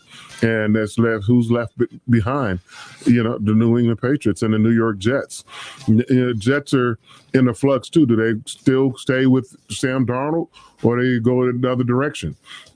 Don't know. But one thing, out of those 4 teams, who's the least stable at quarterback? That's the New England Patriots. And 5 years winning the Super Bowl, nothing's impossible because Tampa it's been 10 years before he was even in the postseason. Yet they come back and win the Super Bowl. So it's a no. It's under. All right, over under Bill Belichick, 1 Super Bowl in the next 5 years. I'm going to have to say under as of now and agree with you guys. But the one thing I'm going to be a little bit more optimistic about the Patriots moving forward is that it's easy to say that now looking at this roster, not knowing who the quarterback is. I was just about to ask you that. This is going to be the most busy offseason in regards to quarterback movement probably in the history of the NFL. So many quarterbacks are going to be on the move. We've already seen the dominoes start to fall with the Stafford and Goff, switch. Wentz is on the way out, seems like. Yeah, it seems like Wentz could be on his way to Chicago, but there's going to be a lot of quarterback movement. San Francisco, what do they do? Could they potentially end up with Deshaun Watson and Jimmy Garoppolo available? Aaron Rodgers. So in the next year or two, if you have Aaron Rodgers, and by the way, and I've told Kevin this too, as far as Deshaun Watson goes, the second Deshaun Watson officially gets himself out of Houston and he goes to a situation that is better for him, I think Aaron Rodgers is the next one to force his way out and to head to a better situation, which, by the way, the difference is I'm all Deshaun, go find yourself a better situation. You're not in a good one. Aaron Rodgers trying to convince fans that he's in a bad situation. I will never support him in that because you're not in a bad situation. I get tired of, he's so good. He gets us just close enough. But every time he doesn't make it, it's not because of him. It's because, I don't have enough weapons. You have one of the best running backs, best receivers, best offensive line and coaches in football, but yet they don't help you, give you enough. I'm not for that. But let's say he does go to New England. The defense was as bad as it was this year because of all the opt-outs due to COVID. So New England's going to get their defense back next year. And offensively, they're only going to continue to get better. Now, the Tooney's probably out. So they're probably out with a lot of the key offensive linemen too. But I want to see this team with the quarterback. This team with the quarterback could be interesting, but a Super Bowl, that's such a big jump, especially the AFC. There's just too many good teams. It's difficult. What if they get their guy, Jimmy G? There's so many rumors about them wanting to have Jimmy Garoppolo succeed Tom Brady, but they end up trading him to San Francisco and everything like that. So what if they make a play and get Jimmy G back, the guy that they wanted to take over the franchise and lead them into the future? Does that change any of your guys' opinion? That's for me, no. Garoppolo got to the Super Bowl last year. He showed last year that he wasn't elite. He's just a good quarterback. He's nothing special. You can find a Garoppolo all day, every year in a draft. And they've got at least 5 Jimmy Garoppolo's behind the 5 elite quarterbacks that we have being slated going the first round of the draft. So I don't think the Patriots, they've already been down that road with Garoppolo. Yes, they traded him reluctantly, but they've seen enough of his body of work in San Francisco. He's not their savior, and they're going to start fresh. Right now you got the Buffalo Bills, the Dolphins you talked about. Deshaun Watson, if he ends up in Miami, and then you have obviously Josh Allen, who had a breakout year with the Bills. That's a tough division right there. And the Jets, whatever. I'm not buying into the Jets, no matter what positive changes they make. Although I do like the coaching change they made, but I don't think you're going to see the impact of that for another year or two. But let's just say they get Jimmy Garoppolo in New England. Even without Deshaun Watson in Miami, are the Patriots better than the Dolphins with all the guys back on defense and with Garoppolo at quarterback? Man, that Miami defense is official. Like that Miami I don't know nothing about their offense. All I know about is their defense. And their defense and special teams, they play like it's like in the early 90s. They're well coached. Yeah. Brian Flores is well coached in that team. They're two weapons away on offense. They're running back and receiver away to be able to really compete. They need a number one receiver, which they do not have yet. And you can get a running back as well. Their running backs will be available in the first round, second and third round, so they can get that, and then they can be there to help give Tua, if he's the answer, some weapons. I love the tight end with Gesicki. They need a number one receiver, and then Devontae Parker can be a number 2 and 3 guy, and then they can make some things happen. And you start gaining confidence. Gaskin, the running back. He's not the guy. He's a guy. He can serviceable, but you need somebody, like say for Buffalo example. If they was to make a trade for Ezekiel Elliott, they're the favorite in the AFC, right there. They're the AFC favorite. They don't have a good run game. Yes, that's all they're missing. That's what ought to be their highest priority this year in the draft. Whether it's the first round, second round, they got to get a difference maker to take some of that heat off of Josh Allen. Josh Allen, we know he can run the ball, and we know he can throw the ball. Now, if he can just hand the ball off, geez, they're going to be even more dangerous. If they're getting which is crazy, because last year it was the running game that helped them win games, and now that running game just went away. So I'm not sure. But then it was the passing game. Yeah. They went and got Diggs and be like, "We got you a top 5 receiver, Justin, in Buffalo." Yeah, Diggs. I'm not sure if it's the running back or did they change things up on the offensive line? Did they lose guys? Because when they made that run to the playoffs before, it was the run game. They were a power run game, and obviously Frank Gore. But Frank Gore was like Frank Gore, 105 years old. Yeah, exactly. And they were running the ball well. So I just don't know what happened. Like, what happened, dude? You guys used to really run the rock. Just imagine they got a J.K. Dobbins in the draft. If they could have gotten him. Yeah, that would have been a difference in this year. Like Kenner says, you can always find a running back. We talked about Dobbs. We talked about Cam Akers. We talked about Jonathan Taylor. There's so many young running backs out there that you can get, and I'm sure there's going to be some guy from some school we Alvin Kamara type. Yeah, where he come from? Wow, he's special. Yeah, could be Clemson's running back. Travis Etienne, he can be that guy. Yeah. Well, look out if they add Najee Harris. They have a late pick in the first round. I don't anticipate Najee Harris going any higher in the first round than late. So, all of a sudden you look at the Bills with that defense, with the coaching staff they have quarterback, they have Stephon Diggs. All of a sudden you add Najee Harris into the mix. But let's talk about our Cleveland Browns and our Ohio teams. Cleveland can't just rest and say we're going to be back in the playoff. We're a playoff team now. They have to get better next year. Defense. I wouldn't spend one dime on offense. I'd make sure every dime is spent on defense. They need a number one receiver. They need a number one receiver on offense. Linebacker. They need a linebacker too. But I'm saying you can get a number one receiver, not necessarily through the draft. You can get one in the draft in the second, third round. They're hoping to have that number one receiver back by October. He's not a number one receiver. OBJ? No, he's not. He's not. He has the potential to be. But he's paid to be, though. He's paid to be. So he better be. But he has to come in there, come back. He's already in there. He has to come back with the right attitude so that I can draw the double teams and be with a number of, yet I'm still going to make plays when called upon. Because who's the number one receiver for the Super Bowl champions?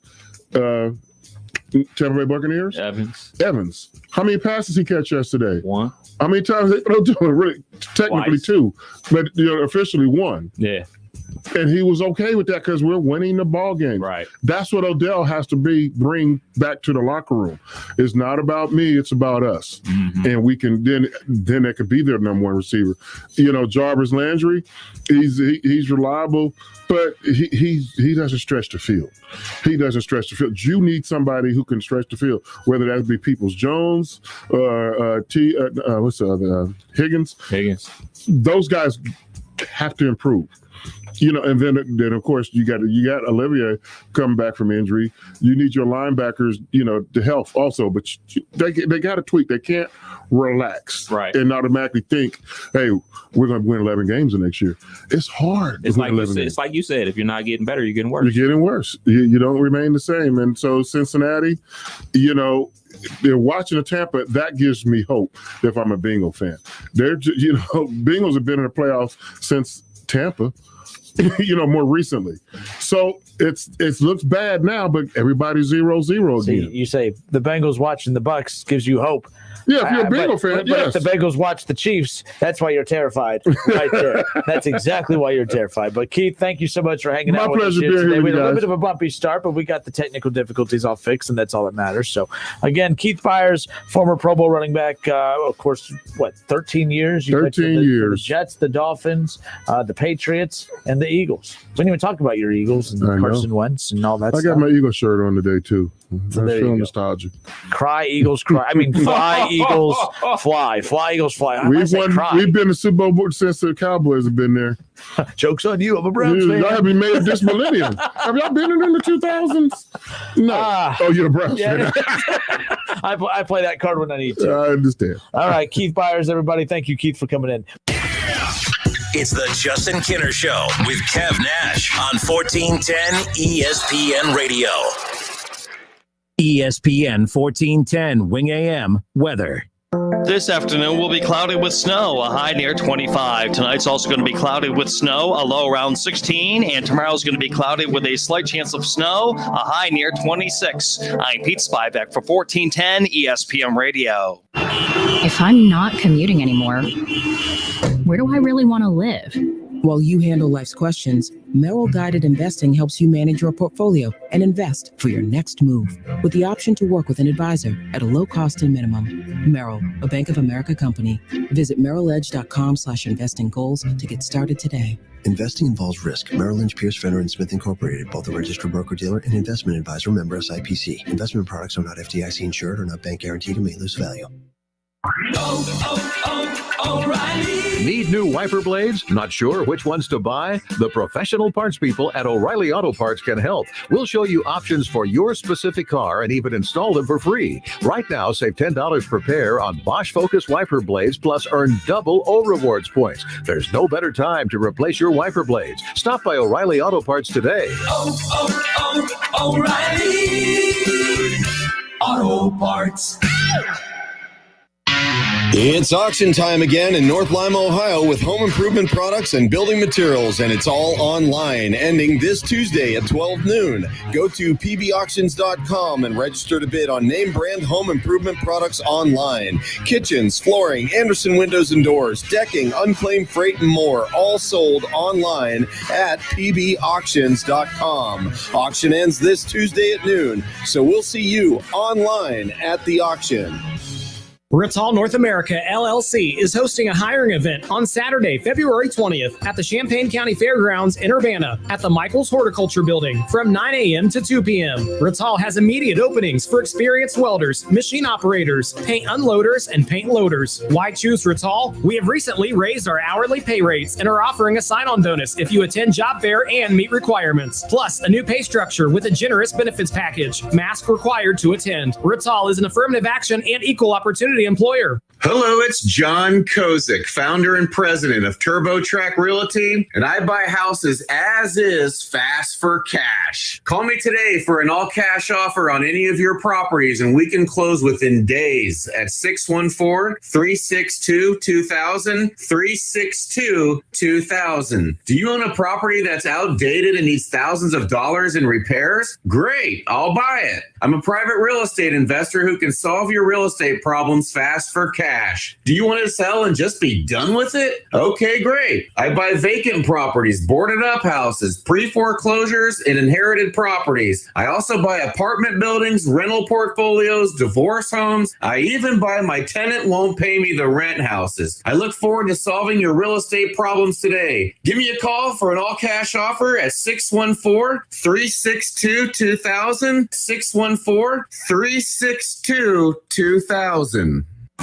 There's nothing better than a fresh-made home-style meal, but not everyone loves the hassle of cooking. At Lee's Famous Recipe Chicken, home-style happens here with our famous 12-piece family meal at a great price. This famous family meal includes 12 mixed pieces of Lee's fresh, never-frozen chicken that is honey-dipped, hand-breaded, and cooked to perfection, plus 3 large sides and 6 fluffy biscuits. Get a home-style meal made easy today with Lee's 12-piece family meal at a great price.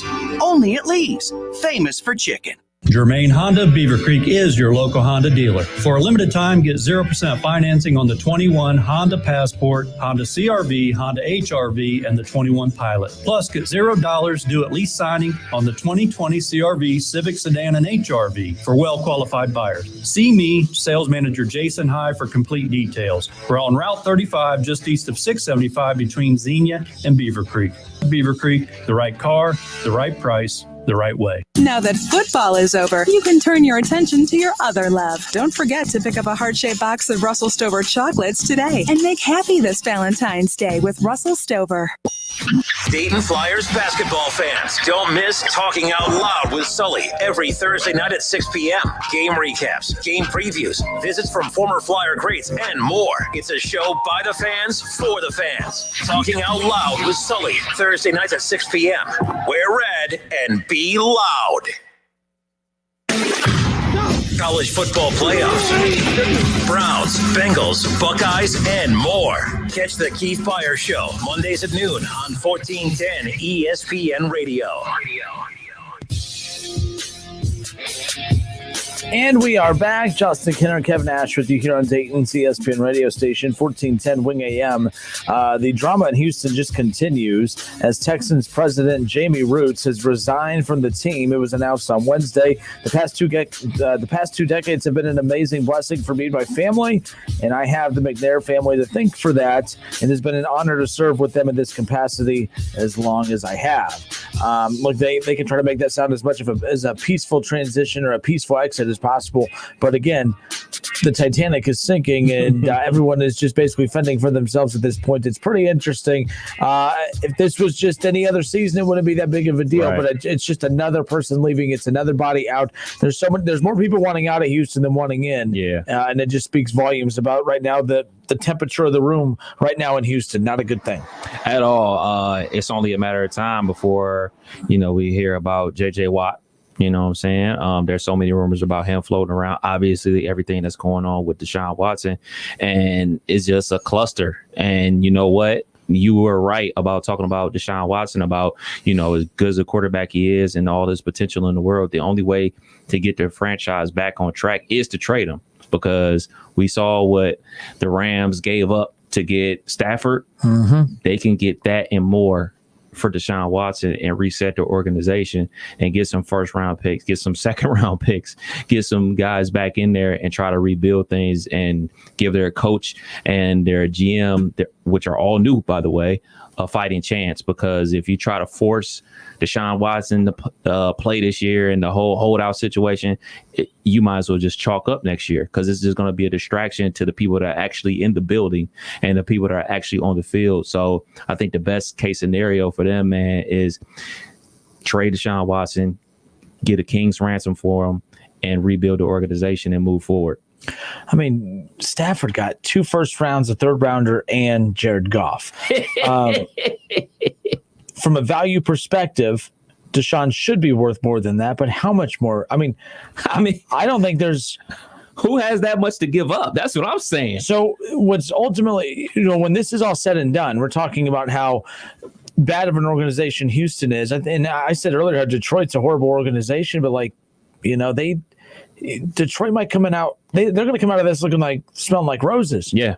I think Detroit got one hell of a haul for Stafford. Yes. And they might not get that much less than what the Texans are going to get for Deshaun Watson, because the longer this goes on, I don't know which side it helps more. I don't know if it helps the Texans or helps Deshaun Watson more. I think the longer you go into this, it's either that they're getting offers and the Texans are being stubborn and just not wanting to pull the trigger on it, or teams are saying, look, we'll give up what they gave up for Stafford. We know he's worth more than that, but my God, that was just because they were dumb and gave up that much for Stafford doesn't mean we got to do the same.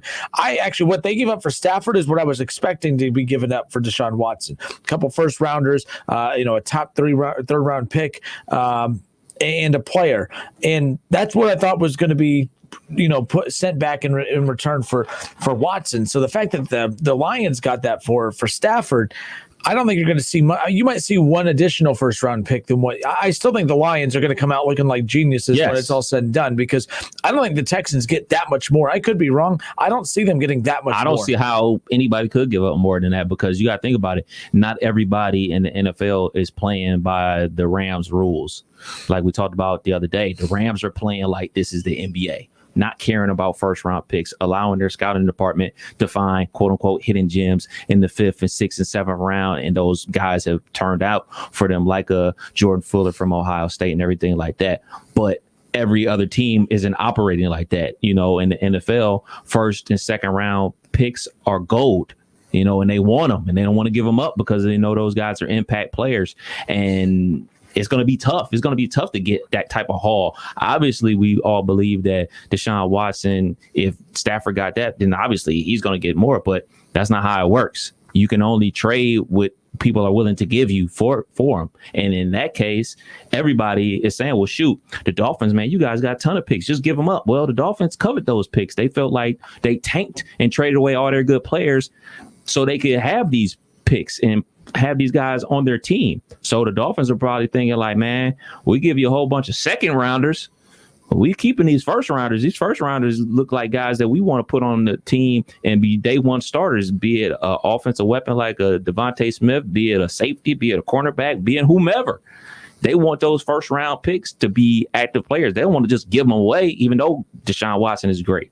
So it's tricky. That, and you're trading for Deshaun Watson, yes, but you also got to think these teams, they're trading for his contract. Yes. That's the other reason why I don't think the Texans have as much leverage as what everyone assumes that they have. Deshaun Watson, a talent perspective, no brainer. Every team outside of Kansas City and select few should be knocking on the door. But what's keeping teams from going all in, I think, is that contract.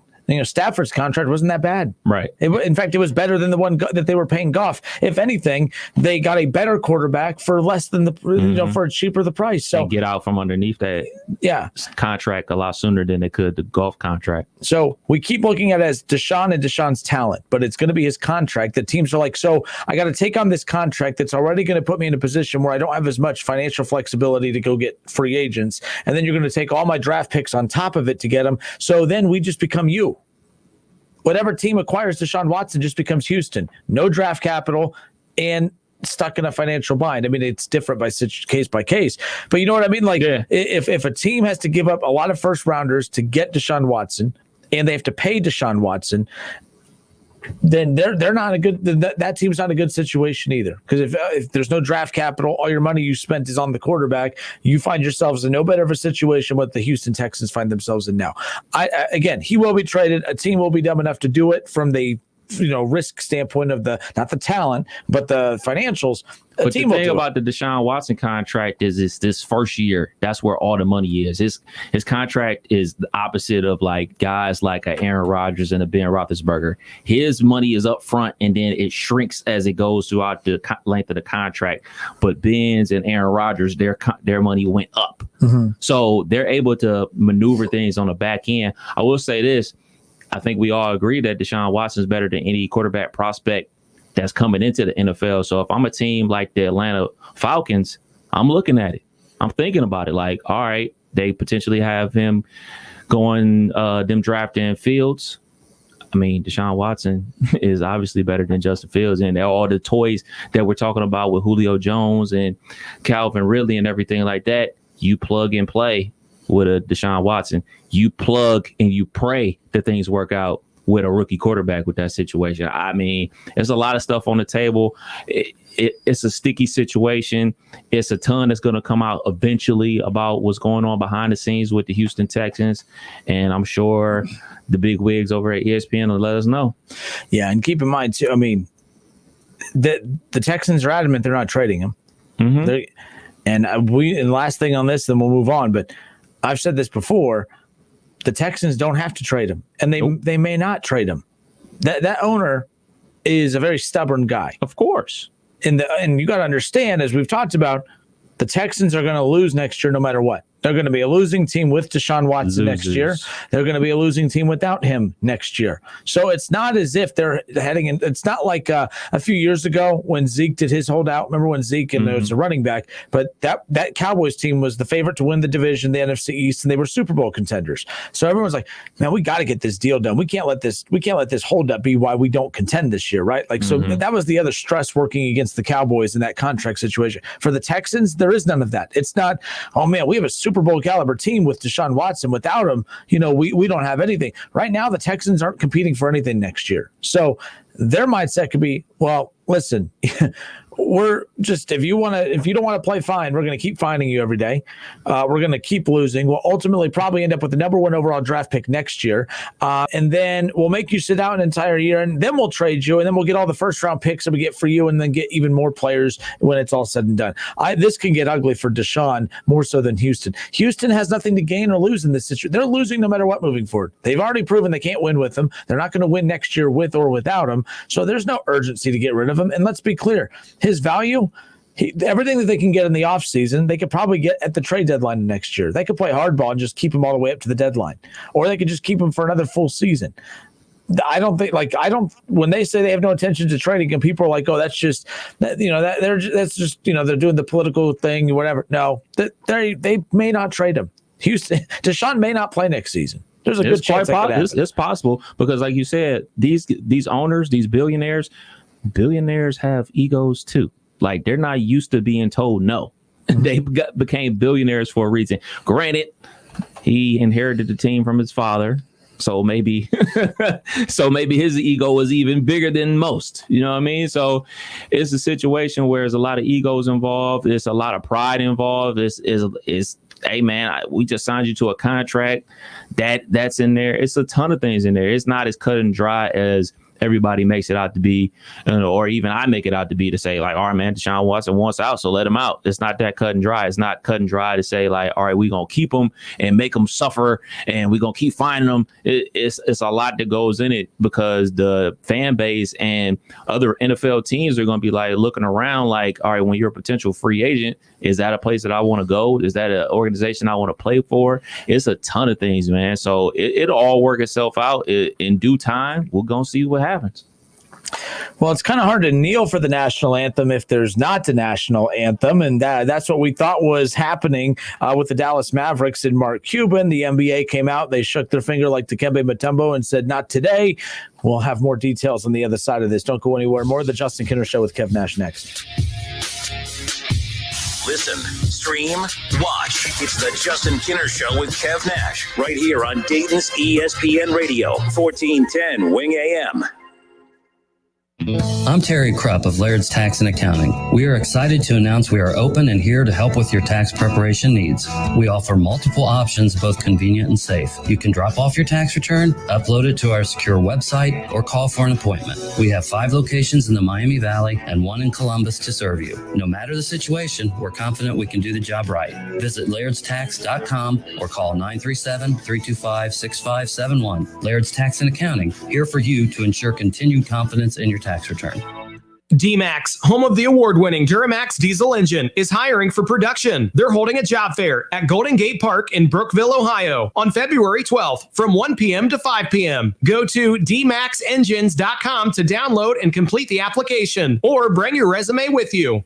Listen to this radio station on the radio.com app. Discover and enjoy your favorite music, news, and talk radio from live stations across the country. Listen anywhere on all mobile and home devices with the radio.com app.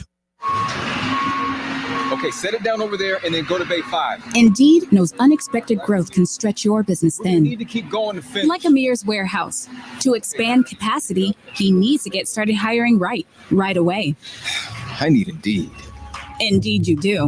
And the moment you sponsor a job on Indeed, you get a short list of quality candidates from our resume database. Visit Indeed.com/credit and get a $75 credit for your first sponsored job post. Terms and conditions apply. This week at Macy's, use your coupon or Macy's card and get an extra 20% off just in time for Valentine's Day. Save on top of already great deals like 35 to 55% off dazzling diamonds, gemstones, and more. And sleek handbags and wallets from Kipling, Nine West, Inc., and more top designers. Now 25% off. Plus, Star Money bonus days are going on now. Learn more at Macy's.com/StarMoney. Savings off sale and clearance prices. Exclusions apply. Tired of lying awake, tossing and turning, just hoping for a few hours of sleep?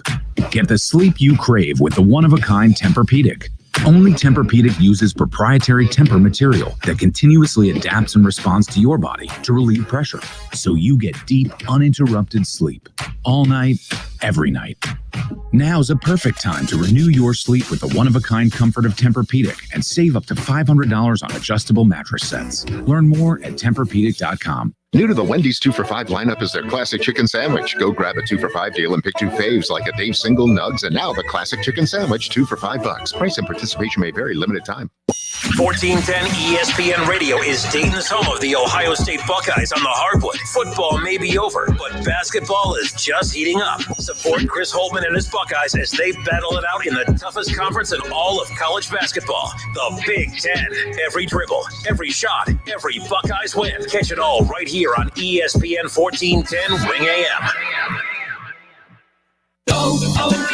O'Reilly. This is Sarah's O'Reilly Auto Parts story. Driving cross country with 2 young children is ambitious, to say the least. Then our check engine light came on. We pulled into O'Reilly Auto Parts and they tested it. Turned out it was a faulty sensor. They referred us to a great mechanic just down the street and we were back on the road in no time.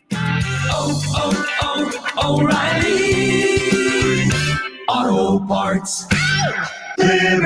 Liberty Mutual Insurance Company customizes your car insurance with Right Track, which rewards you for safe driving. As the world's most careful driver, that's perfect. Now applying 2 pounds of force for acceleration. You're really turning in 0.3 miles and begin a deceleration. With Liberty Mutual's Right Track, you could earn up to 30% savings based on how you drive. Sign up at libertymutual.com/righttrack. Liberty, liberty, liberty, liberty. Discount on participating vehicles, base coverages only. Availability varies. You have empty office space to fill or home office to create. You know what you need. You know what you'd like. But you also have a pretty good idea after you've shopped around the usual places what you need and what you like might not happen. Well, then you haven't been to Charles Larrick's Warehouse Outlet. Nobody has their selection. Nobody has their discounts. And every week there's something new. If you need office furniture, Larrick's Warehouse Outlet can sell it to you for half the price and below manufacturer's selected prices. Half price and below on hundreds of items. Selection from budget to the best. Really, desks from $50 to $5,000. Filing cabinets from $25 to $500. Before you go anywhere else, do yourself a favor and come to Larrick's Warehouse Outlet. With 25,000 square feet of selection, you're not going to go anywhere else. Larrick's Warehouse Outlet at 23 McOil Avenue, Dayton. Open Monday through Friday, 9 to 6. Larrick's, continuing the tradition.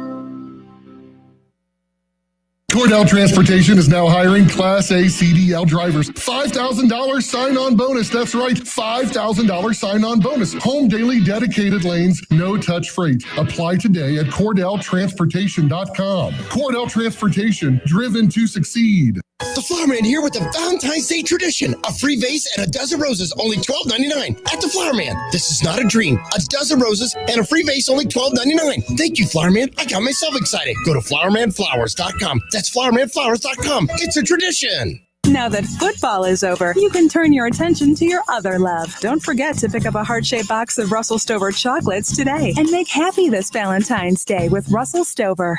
You want more local content from Dayton's ESPN radio station 1410 Wing AM? Make sure you subscribe to the WING 1410 Dayton YouTube channel, where you can watch all your local shows live or go back and rewatch previous episodes of the Justin Kinner Show with Kev Nash, the Keith Byers Show, Talking Out Loud with Sully, and more.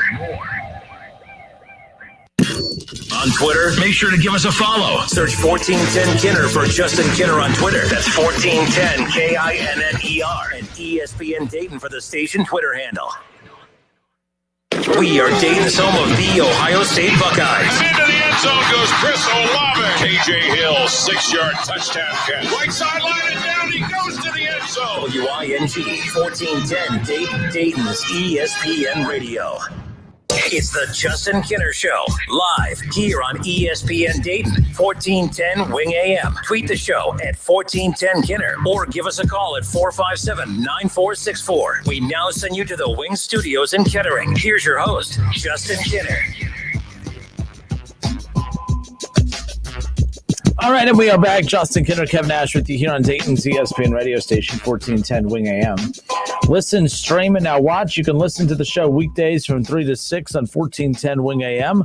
You can also stream the show live at wingam.com. And, of course, now you can watch the show on ESPN Dayton's YouTube channel and, of course, the Justin Kinner Show on Facebook and Twitter. There are multiple ways to take in the Justin Kinner Show weekdays from 3 to 6 p.m., so make sure you check that out. Again, listen, stream, and now watch. Head to Facebook, search the Justin Kinner Show, like and follow along. You can jump in on the conversation in the chat section, including on this conversation we're about to have now.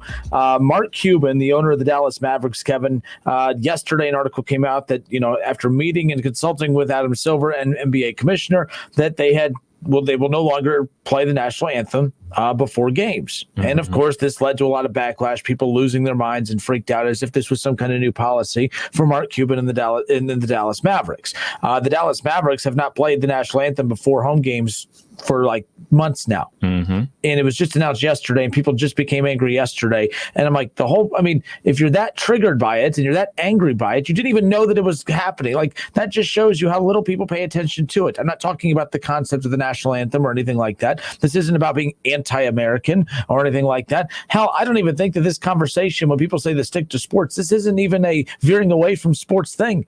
This is as simple as, and you've heard these arguments before, when you go to the movie theater, they don't play the national anthem before. Mm-hmm. When you show up to work in the morning, they don't play the national anthem. Depends what you do for work. The national anthem is always played before sporting events. I get that.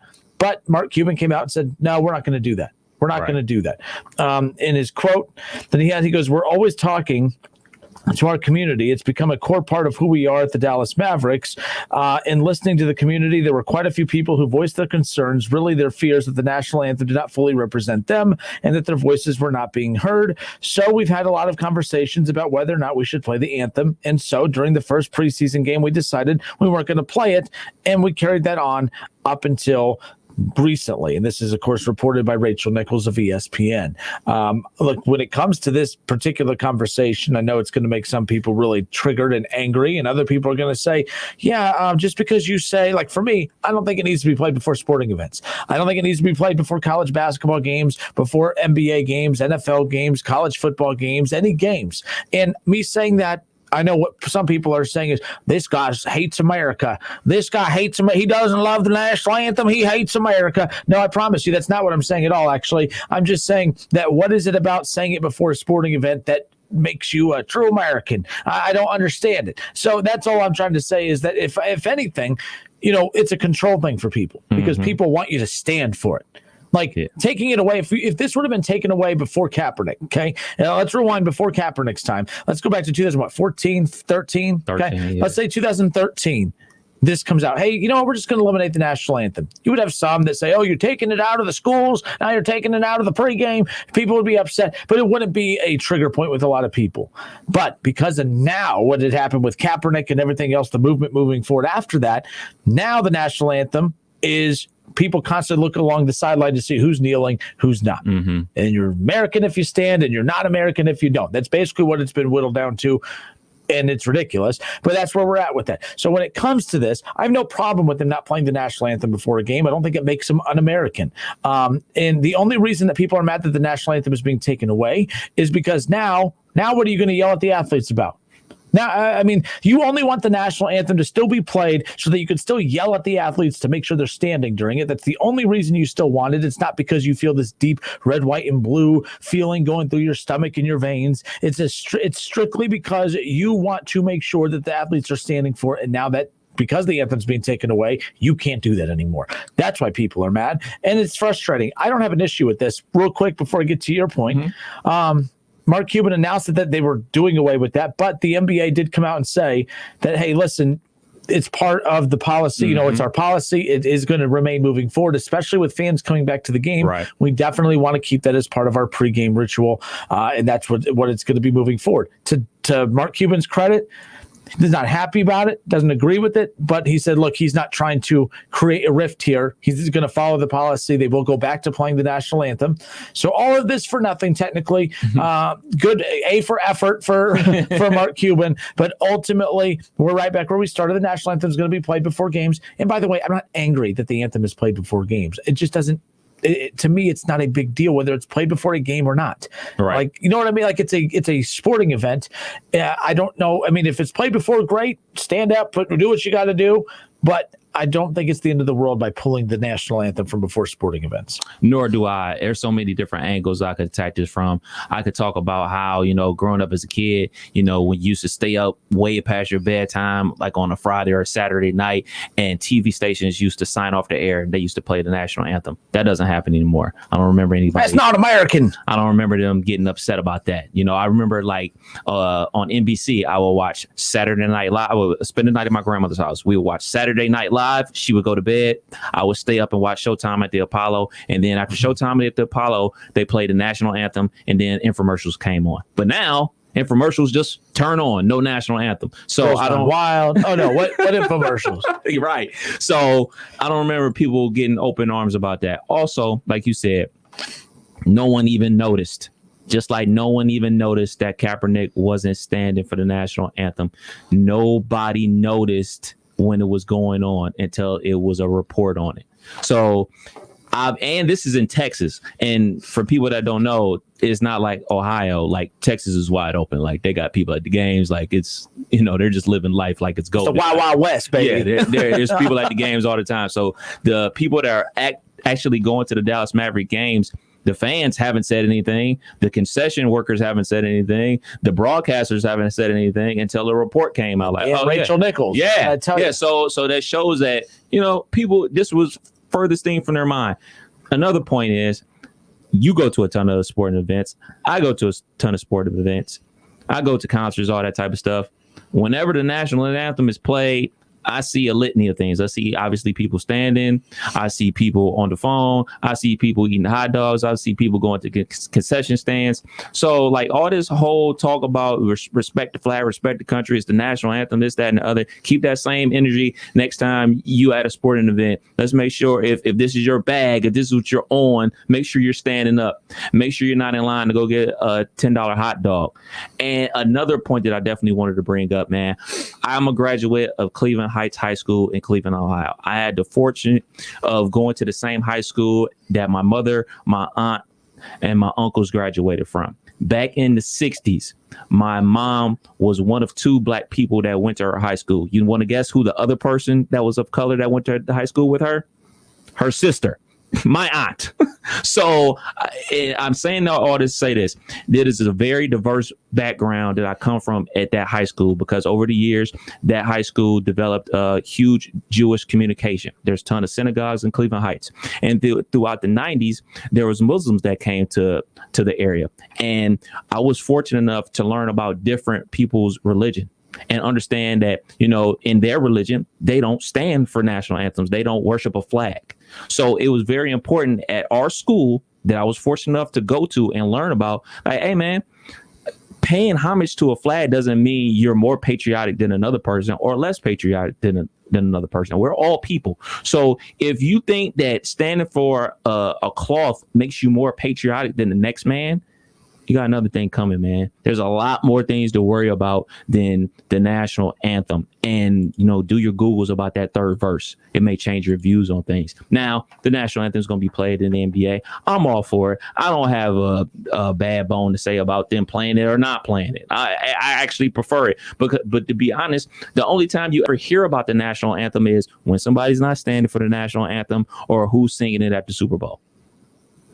Jasmine Sullivan did a great job, by the way, this past Sunday. Or somebody singing it, or the great version that was done by Whitney Houston, or the great version that was done by Al Green at the NBA All-Star game back in the 80s. So we only hear about the national anthem. My favorite version is the playoff game. I think it was the Portland Trailblazers. Maurice Cheeks came out. Yes, remember, she forgot the words. That was and he awesome. came out like that. That I still get goosebumps Awesome. when I see that clip. And I forgot who was even singing. I think it was just a random fan. It was a young lady. It was So it wasn't like a celebrity or what. It was just, it was like a preteen. She was out there singing and forgot the words. He came out and helped her sing. That was cool. Totally Then the awesome. whole arena started singing it together. That was cool. That was, but the point is this isn't anti-national anthem. This is just one of those things where if they take it away, are you going to stop going to sporting events because they don't play the national anthem before it? I mean, are you going to stop going to movie theaters because they don't play it before you watch a movie? That is an excellent point. You're going to stop it before you go to a restaurant because they don't play it before you get served your meal? Like, I don't understand.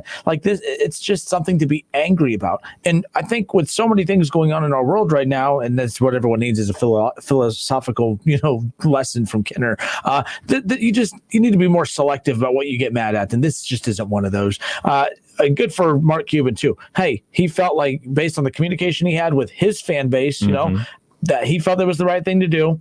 He tried it, did it for 13 games. What I'm confused about is Adam Silver, because he said that he got approval from Adam Silver to not play it. And then Adam Silver and the NBA communications come out and they double down and say, no, we have to backlash today. The backlash. And look, and I get, and that's what good leadership does. They hey man, and good for Cuban for, not creating making this bigger than what it is, because he can come back and say no, I'm just not going to do it. Find me. Right. Find me. We can go back to who was the coach that was talking about Deshaun Watson, buy a team and run it the way you want to. Dick Vermeil. Yeah, I mean Dick Vermeil. You are a jerk. You asked his name. I told you. I didn't know if you knew his first name. I just wanted to make sure. Dick Vermeil. Mark Cuban owns his team and he can do whatever he wants. What happened to that rhetoric? I guess not. But, I'm cool with the national anthem coming back. I have no quarrels about them singing the national anthem or not. It is what it is. Mark Cuban's not going to make a big stink about it. And Mark Cuban not making a big stink about something is news all onto itself. All right. 457-9464. It's the Justin Kinner Show with Kev Nash here on 1410. ESPN Radio. So Tom Brady, by the way, just made the biggest completion of his career. He just made the biggest completion of his career. He just literally, during a Super Bowl trophy or a Super Bowl, I guess, what do you want to call it? A parade? They're all on boats. A boat parade, Kev. They look like having a blast. Tom Brady is absolutely hammered. I mean, literally he can't even walk straight. There was just a clip of someone holding him out, holding him up to walk him out. And there's in the comments, people are like, oh, that's classy. That's classy. And I said, oh my God, you people, like, this is the coolest thing I've ever seen Tom Brady do outside of just win 7 damn Super Bowls. Like, he's having a blast. He's having fun. Good for Tom Brady. Yes. But I don't know. I mean, so they have the Lombardi Trophy. I'm sure it's not the real Lombardi Trophy, right? I'm sure he has a lot of them. I'm sure which one. Is that the third or fourth one? So he just completed the biggest pass of his career, Kev. He's on a boat. He's hammered. Gronkowski's on another boat, even more hammered, because it's, Wednesday or Tuesday or whatever day it is. And he's calling for the trophy. So Tom Brady takes the Lombardi Trophy and he literally has to kind of sway it back and forth a few times to get momentum. And he throws the Lombardi Trophy from one boat to the other and completes it. Doesn't drop it. That, my friends, is the biggest completion of his career. I mean, that thing could have dropped into the water. Not that someone could have gone in and got it, but it could have been a disaster. But good for him for having fun.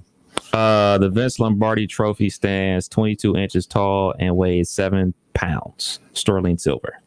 Well, there you go. All right, 457-9464. Kev, who we got on hold? We got Steve on the line. Steve, welcome. How are you, sir? Good, man. How's it going? Good. Hey, can you turn your radio down in the background just a tad? I'm turning it down. Thank you, man. It just you guys don't have a problem with people standing for the flag. I just don't understand that. Wait, what? Repeat that. I don't understand why you guys don't like during sporting events. I'm like, where else would you ever hear the national anthem at besides like in a sporting event? I mean, it's just good for like people to respect their country and stand up when they go somewhere, like to the Daytona 500 is getting ready, and they even got flyovers. Just to let you know that our tax dollars that we pay, our government pays these sporting events to have flyovers. So just to let you know, that's where our tax dollars are going. Also, I don't have the national anthem played before we come on the show every day, because what the NBA players and the coaches are doing, they're going to work. Like I don't hear the national anthem played whenever I walk into Walmart. Right, when they're working. So I'm just asking, why should it be played at their job? Well, if you go work on the base, like right past the base there, I mean, every day they got the taps playing. Right, that's the military, right? Right. I know. I'm just saying I'm not military, but I'm just saying. Yeah, I'm also saying like the NBA players, they're basketball players. They're not in the military. They're not serving the country like these great people are. It's just a thing to respect your country and the country you're living in, to be free. I mean, I know there's a lot of social stuff going on right now and all that, but that's not like to disrespect the country that people are, grown up to be, free and democracy. So. Yeah, and you know what? I appreciate you calling in and just asking the question and not having to lead to conflict, because in these situations, and you have people who disagree with this topic, like it sounds like we're on two different sides, which is totally fine. No. And you know what I mean? But like most people would call it and just start going off and all that. So I appreciate you calling in and asking in the way that you did. I just want to make sure that we're saying that we appreciate that. No, and I know what you're saying. I guess this isn't so much about our opinion on the anthem itself versus why does it need to be played at a sporting event, I guess, at the end of the day. So why people are mad that the NBA or that Mark Cuban took it away for a brief amount of time. It just didn't bother me because I don't think it had anything to do with it was just more so why do we need to listen to it at a sporting event is all. Well, but I see your point. Justin, you're right. I'm just saying that, like, where else do you hear it though, besides a sporting event?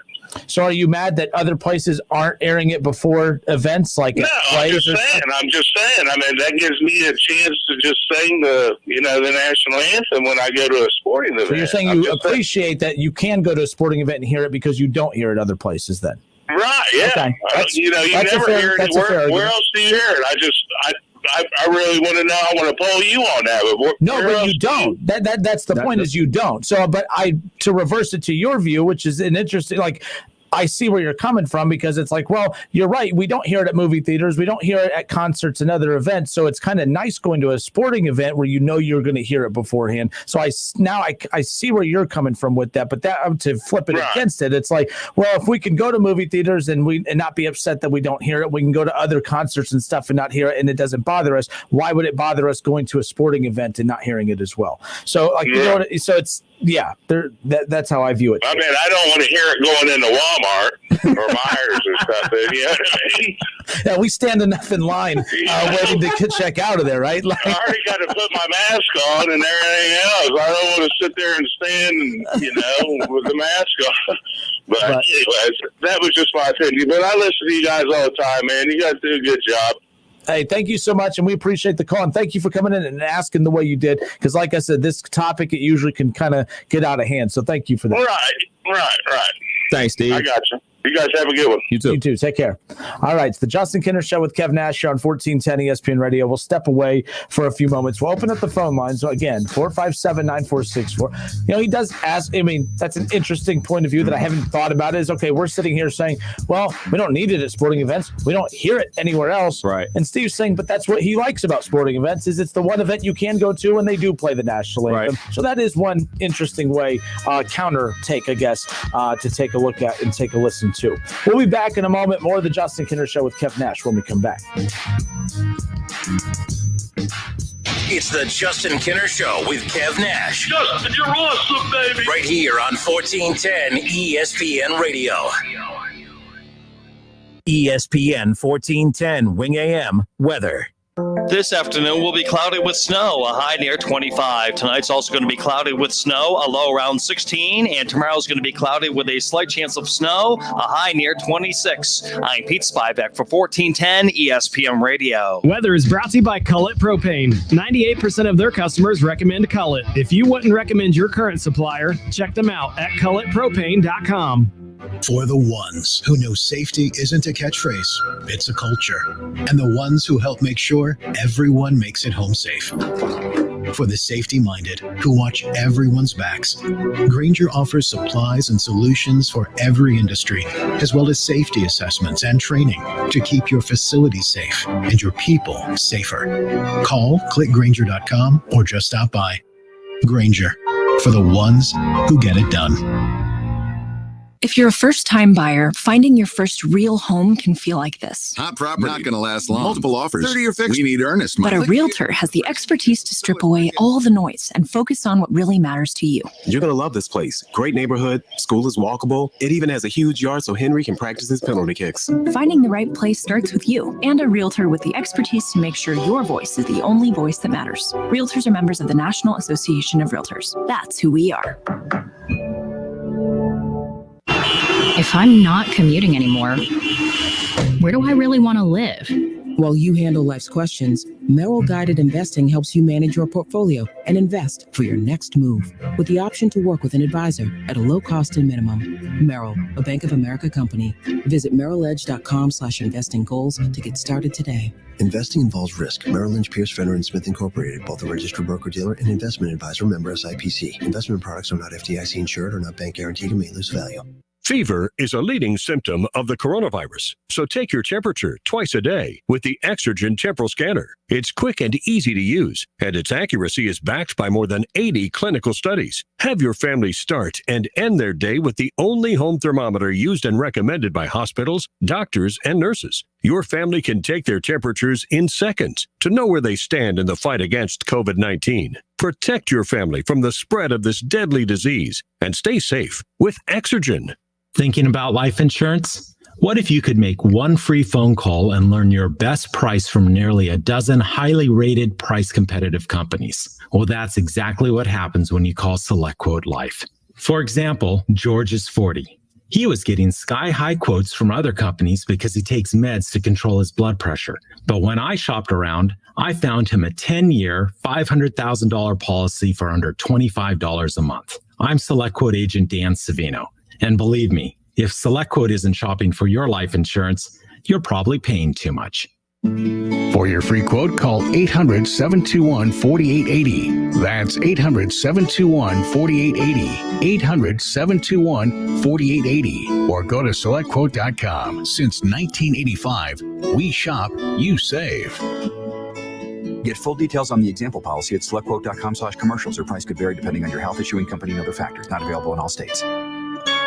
Do you have an old sports program, baseball, photo, ticket, or game-used equipment just collecting dust? Sports Investments wants to buy your sports memorabilia. They're also interested in old sports cards and also buying political, aviation, and entertainment items. Bring your collectibles to Sports Investments and get a fair value on the spot. If you decide to sell, they'll pay you immediately. Sports Investments is the largest buyer of memorabilia and cards in the area since 1993. Sports Investments also feature the best selection of autographed memorabilia, sports cards, and other collectible items for sale, including all your favorites like Tiger Woods, LeBron James, Joey Votto, the Bengals, the Browns, the Big Red Machine, UC, XU, UK, NKU, UD, Louisville, Notre Dame, and Ohio State, just to name a few. You'll enjoy the experience of dealing with the Walter family. Call them at 513-891-5000. Email adam@sportsinvestments.com or visit them on Montgomery Road, right off I-275, just 40 minutes from WING.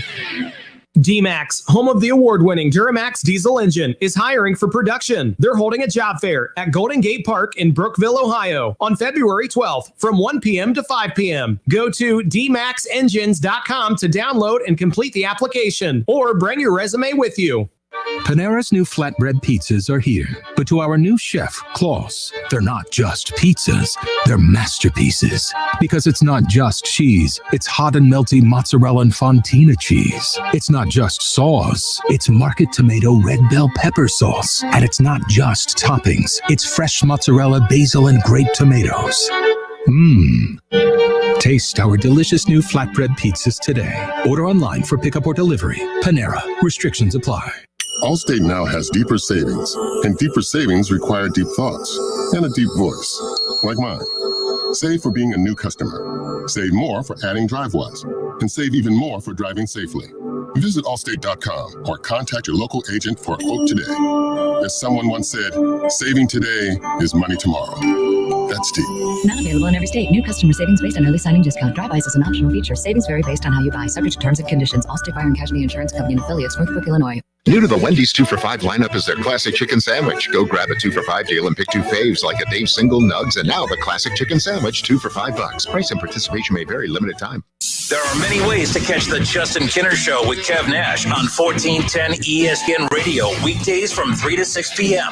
You can catch it live right here on 1410 Wing AM, or you can stream the show at wingam.com. But now we have another way that you can take in the show. You can now watch the Justin Kinner Show with Kev Nash live on ESPN Dayton's Facebook page. Listen, stream, watch. It's the Justin Kinner Show with Kev Nash, weekdays from 3 to 6 p.m. on 1410 ESPN Radio. Whether you're at home, at work, or in your car, tune in to ESPN 1410 Wing AM or stream us live at wingam.com.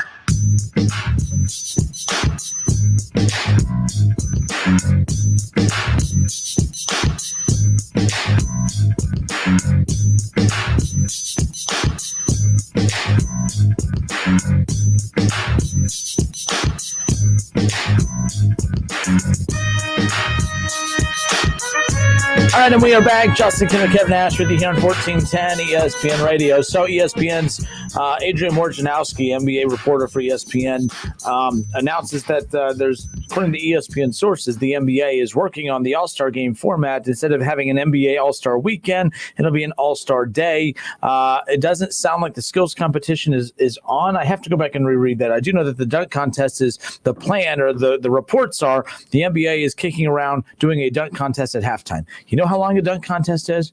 That's going to be one long ass halftime. Look, yeah, but dunk contest normally is about 45 minutes to an hour.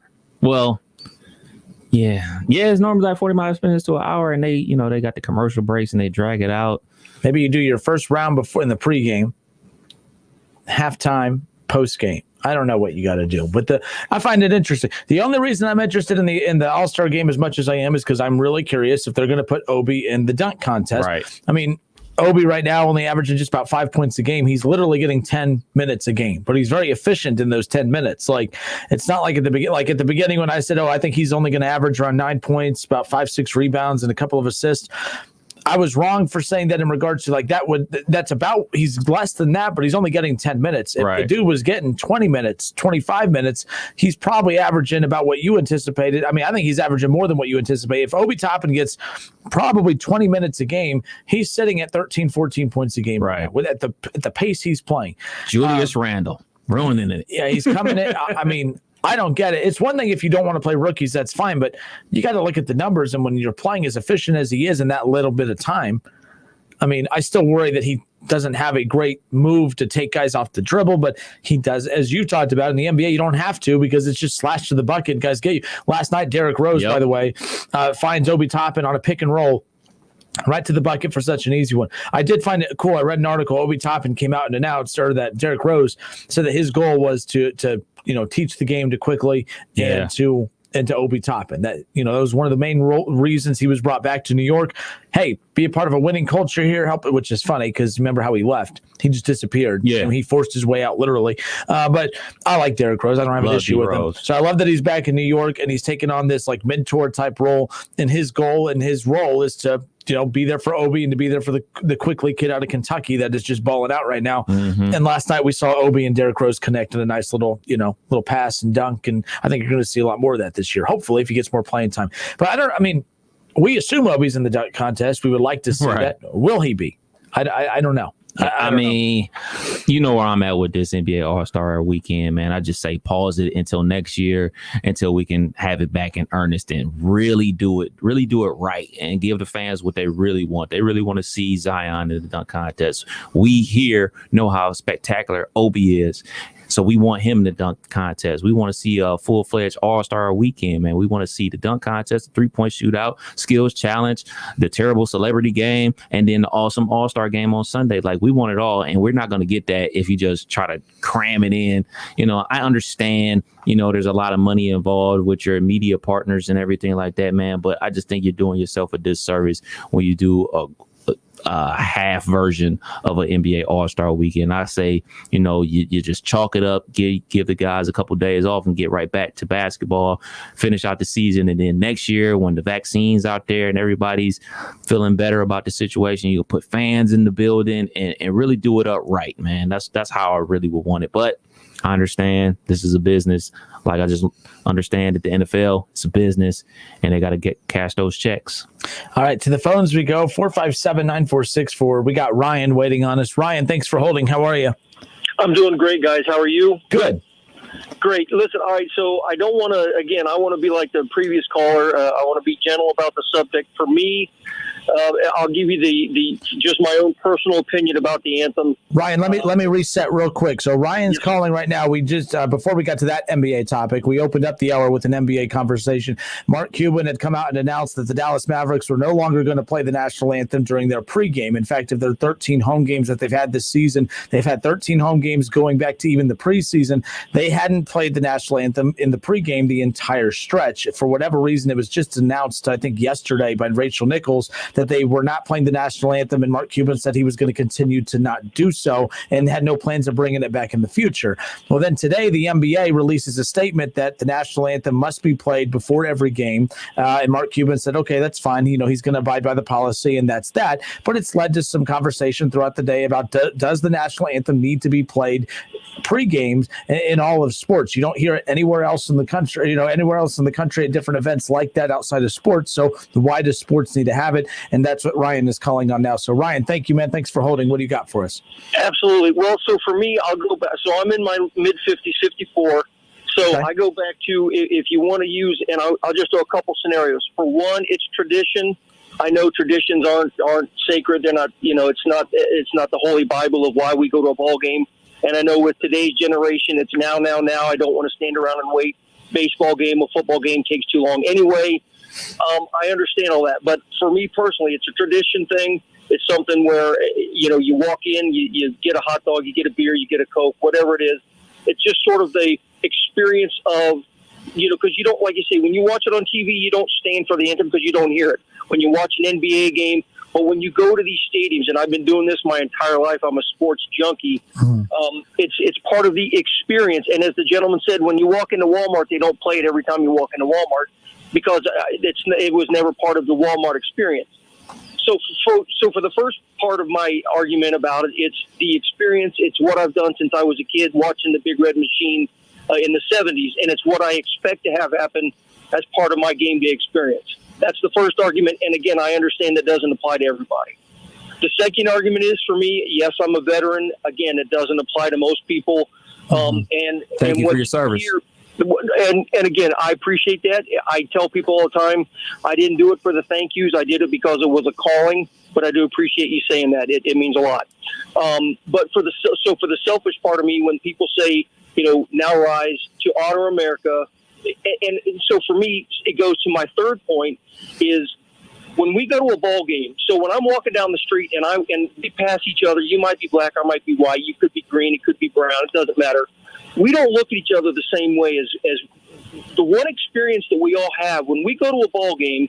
It's two teams, and we as sports fans, we say, yeah, well, we kicked Michigan's butt, or we kicked the Pirates' butt, or we beat this team. It's we, even though we're not wearing the jersey. So it's the common experience of the fan. And I've told my son and my daughter this, and I say, the one thing, because we've talked about this before, the one thing we all sort of have in common is we take that minute, 90 seconds, that 2 minutes to sort of, if it's reflect on or to celebrate, but for that, however long the anthem is played, everyone, for the most part, is respectful.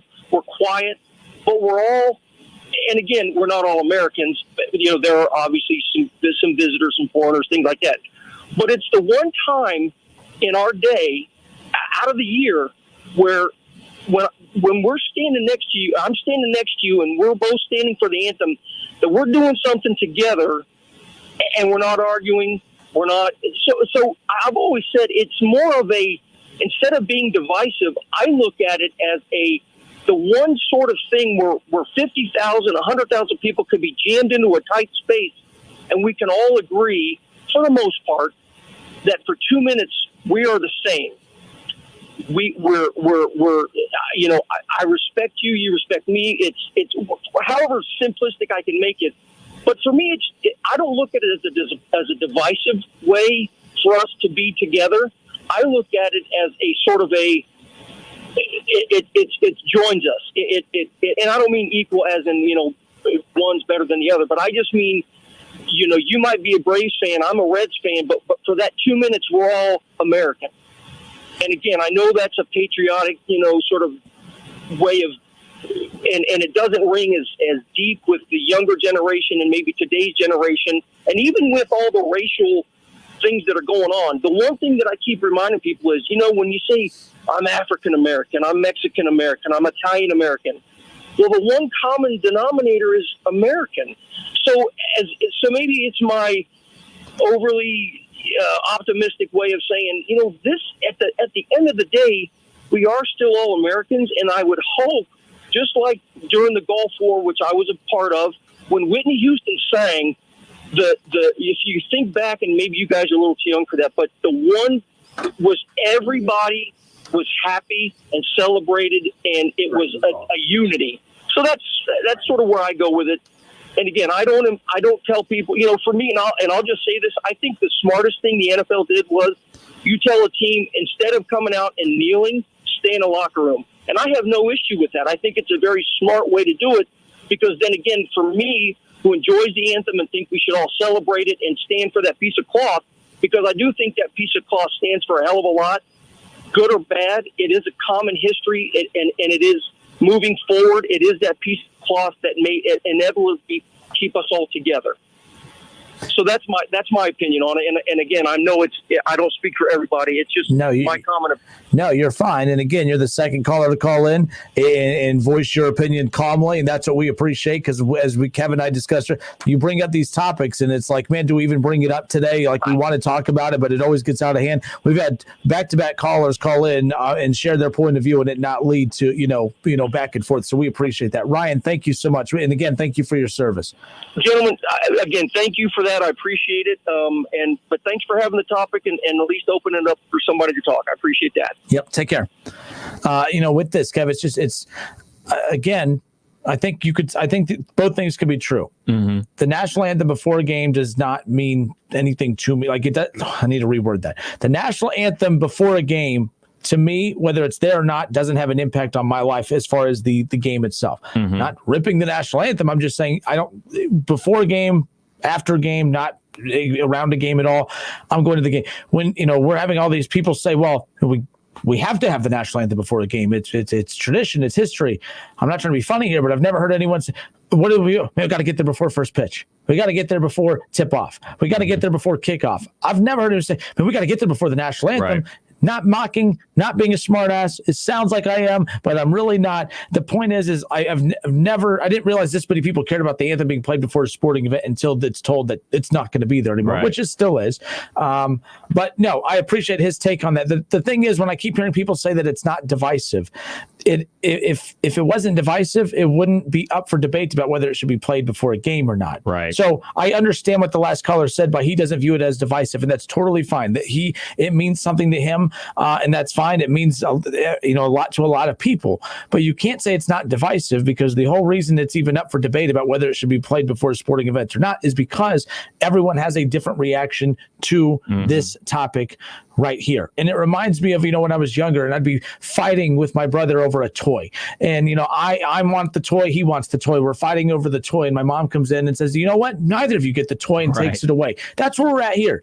Some want the national anthem played. Some don't. Some find it offensive. Some don't. So then Mark Cuban's coming in and saying, fine, none of you get the national anthem. Now go your separate ways. That was me trying to be a little bit of a smartass. But you see my point in all this is we can't say it's not divisive. And I've always said this about, offensive things too. Just because it's not offensive to you doesn't mean it's not offensive. And just because it may not be divisive to you doesn't mean it's not. And I'm not going at Ryan. I respect the last caller. Steve and Ryan have been awesome. I appreciate them calling in and voicing their opinion. Hopefully we can keep that going. But no, like I said, I just find this interesting that we don't hear the national anthem before any other event out there. And we all move on with our lives. I don't know why a sporting event we have to have it before. The NBA is keeping it. That's fine. But I just found this topic to be interesting as it's kind of picked back up again over the last couple of days. Yeah, it's become a tradition in sports dating back to the World Series back in 1912. And you talk about tradition, and that's what people love about sports. They love tradition. That's why we love the Ohio State Michigan game, because it's tradition. And that's why we love a sport with two different rules for two different divisions like baseball. Anyways, continue. We love the tradition of beating Michigan and everything like that. So, I understand where people come from with the tradition of it and everything like that, but you also have to look and understand where other people are coming from and understand that the credence of this country and the credence of that's the national anthem. This country does not live up to that.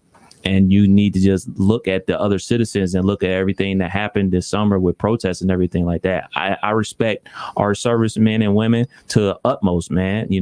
I have military people in my family and I respect them. Like, who doesn't respect the military? Like, they literally go out there and risk their lives in foreign and domestic countries for our freedoms here. Like, obviously, we respect the military. Like, you'd be a fool not to. But, there are things that need to be looked at. And the national anthem is one of those things. And I know, the third verse doesn't get played and everything like that. But do yourself a favor. Go Google that third verse and go ahead and YouTube that third verse and hear some of the words that are said in that third verse. Kind of changes things. And there's a reason why that third verse isn't played. But just because it isn't played doesn't mean it still isn't there. So that's what I would encourage everybody to do, man. And we definitely appreciate Steve and Ryan for calling in, voicing their opinions. All right, let's do another call. 457-9464. Kev, who's up next? We got Paul. Paul, thanks for holding. How are you, sir? We got Paul in Dayton. What's up, Paul? Welcome. And I'm going to congratulate you for not being a smart ass, number one.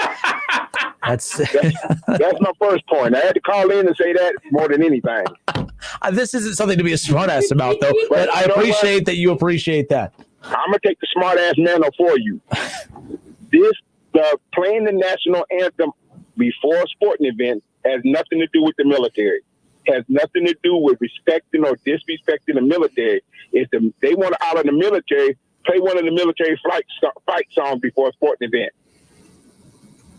And he's saying, that brings all of us together. I remember when I was first going to Carvey Field, they played the national anthem, and black folks had to sit in the balcony and white folks sit downstairs. So it don't mean the same thing to everybody all the time. Why they play it before a sporting event, I have no idea. Because, like you said, now it's so divisive, it's taken away from the game. And he's saying, well, you want to honor the flag, blah, blah, blah. I've seen people have their underwear made out of flags, mini skirts. Those idiots that stormed the Capitol, they had the American flag going. In America, we have got this Norman Rockwell sentimental thing about the flag is the only thing that matters, which it really doesn't, is how you treat each other in America. He's saying he gets all choked up and we all stand together for 2 minutes and we're all Americans. I don't know what country he's living in. I have respect for him because that's his feelings, but he don't understand there's a lot more people out there that don't feel like that. I wish, like Mark Cuban said, just get rid of it entirely. I don't see it serving a purpose whatsoever. Yeah, because if you get rid of it entirely, everyone's going to say, well, the NBA doesn't care. But if they get rid of it entirely and not play before their events, then to say that they're not American for not playing it before their events, then are we going to talk about movie theaters and are we going to talk about, plays across, are we going to, anything, Broadway plays don't play it before. So are we going to name them un-American too?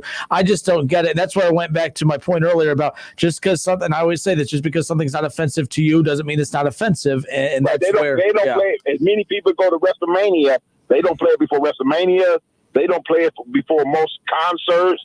They don't play, like you said, Broadway, the movie theater. They don't play it, so why do we have to They don't play it at WrestleMania? They played at WrestleMania, but you were on a roll, and I didn't want to interrupt you, so, no. They play it at WrestleMania? Yeah, they do, brother. Well, I just watched the TV version, so I guess they don't get it in the TV version. I'm not knocking nobody for being patriotic, but being patriotic has nothing to do with this being played at a sporting event. It has nothing to do with the military. It's like you said, Colin Kaepernick knelt before the flag, before the national anthem, and everybody ostracized him. But those idiots stormed the Capitol with the flag, and they think they're patriots. And that's the part that most Black Americans don't understand is the double standard. They broke it to the Capitol waving the American flag. That wasn't offensive, but he kneeled in peaceful protest, and they wanted to hang him. Facts. Paul, we appreciate you, man. I love y'all show, and I'll talk to you as soon as I can. Appreciate you, Paul. Thank you, Paul. I appreciate it. Man. And that, everyone that's called has been awesome. Yes. So we appreciate that. I mean, that's like this topic, like I dread this topic because it's not that me and you don't know how to have a conversation about it. It's that, most times people don't, and they want to, we just had 3 different callers with 3 different opinions on it, and everything's cool. I think they probably hung up saying those dumb idiots, maybe, but I just need them to be nice while they're on the phone. But the bottom line is just because something's not offensive to you doesn't mean that it's not offensive. And I will always, have that mentality. Chris Shope on Facebook says the kneeling is what is divisive, not the words. So we're getting it on the Facebook side as well. And the words are divisive. You just got to know how to read. So on to the callers, 457-9464. Next. We got another Paul. Paul, welcome, Paul. We got another Paul. Hello, Justin. Respect to everyone involved. I appreciate all the input as well.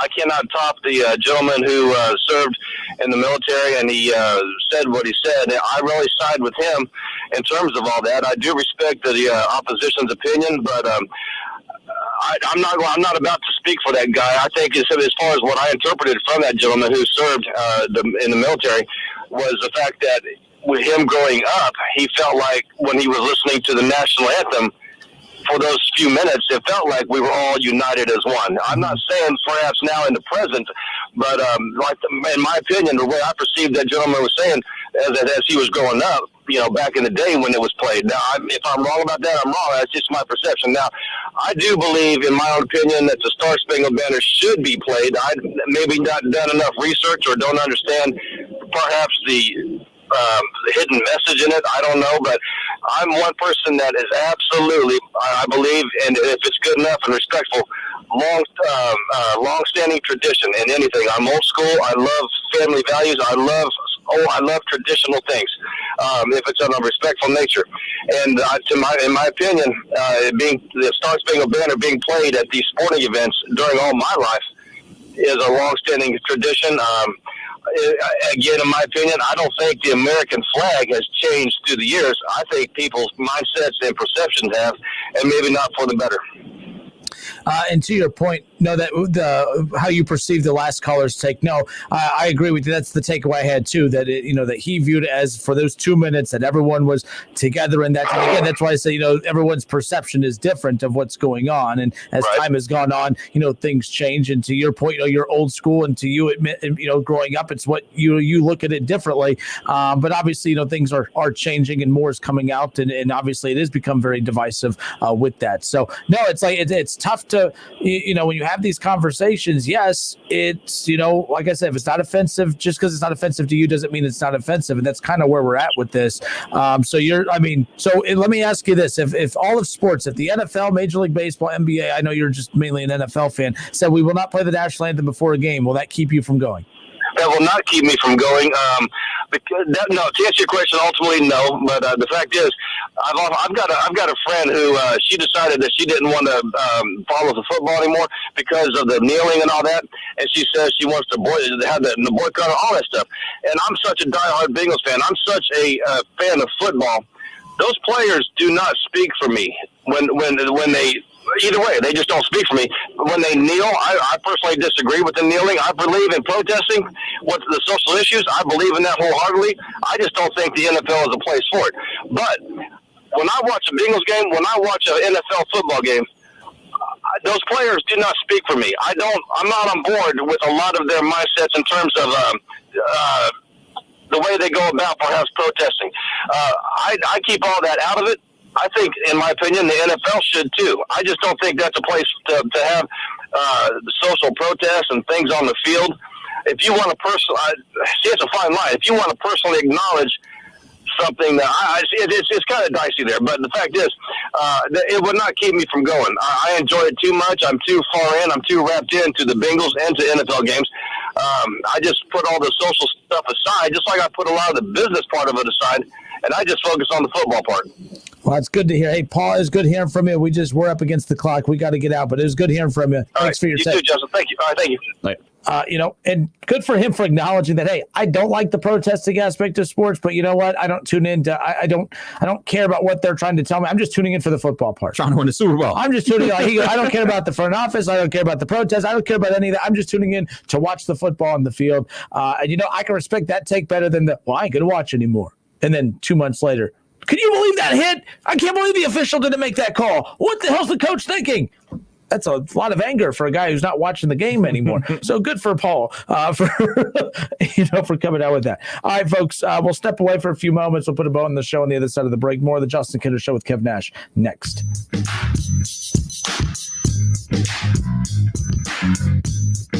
Listen, stream, watch. It's the Justin Kinner Show with Kev Nash right here on Dayton's ESPN Radio, 1410 Wing AM.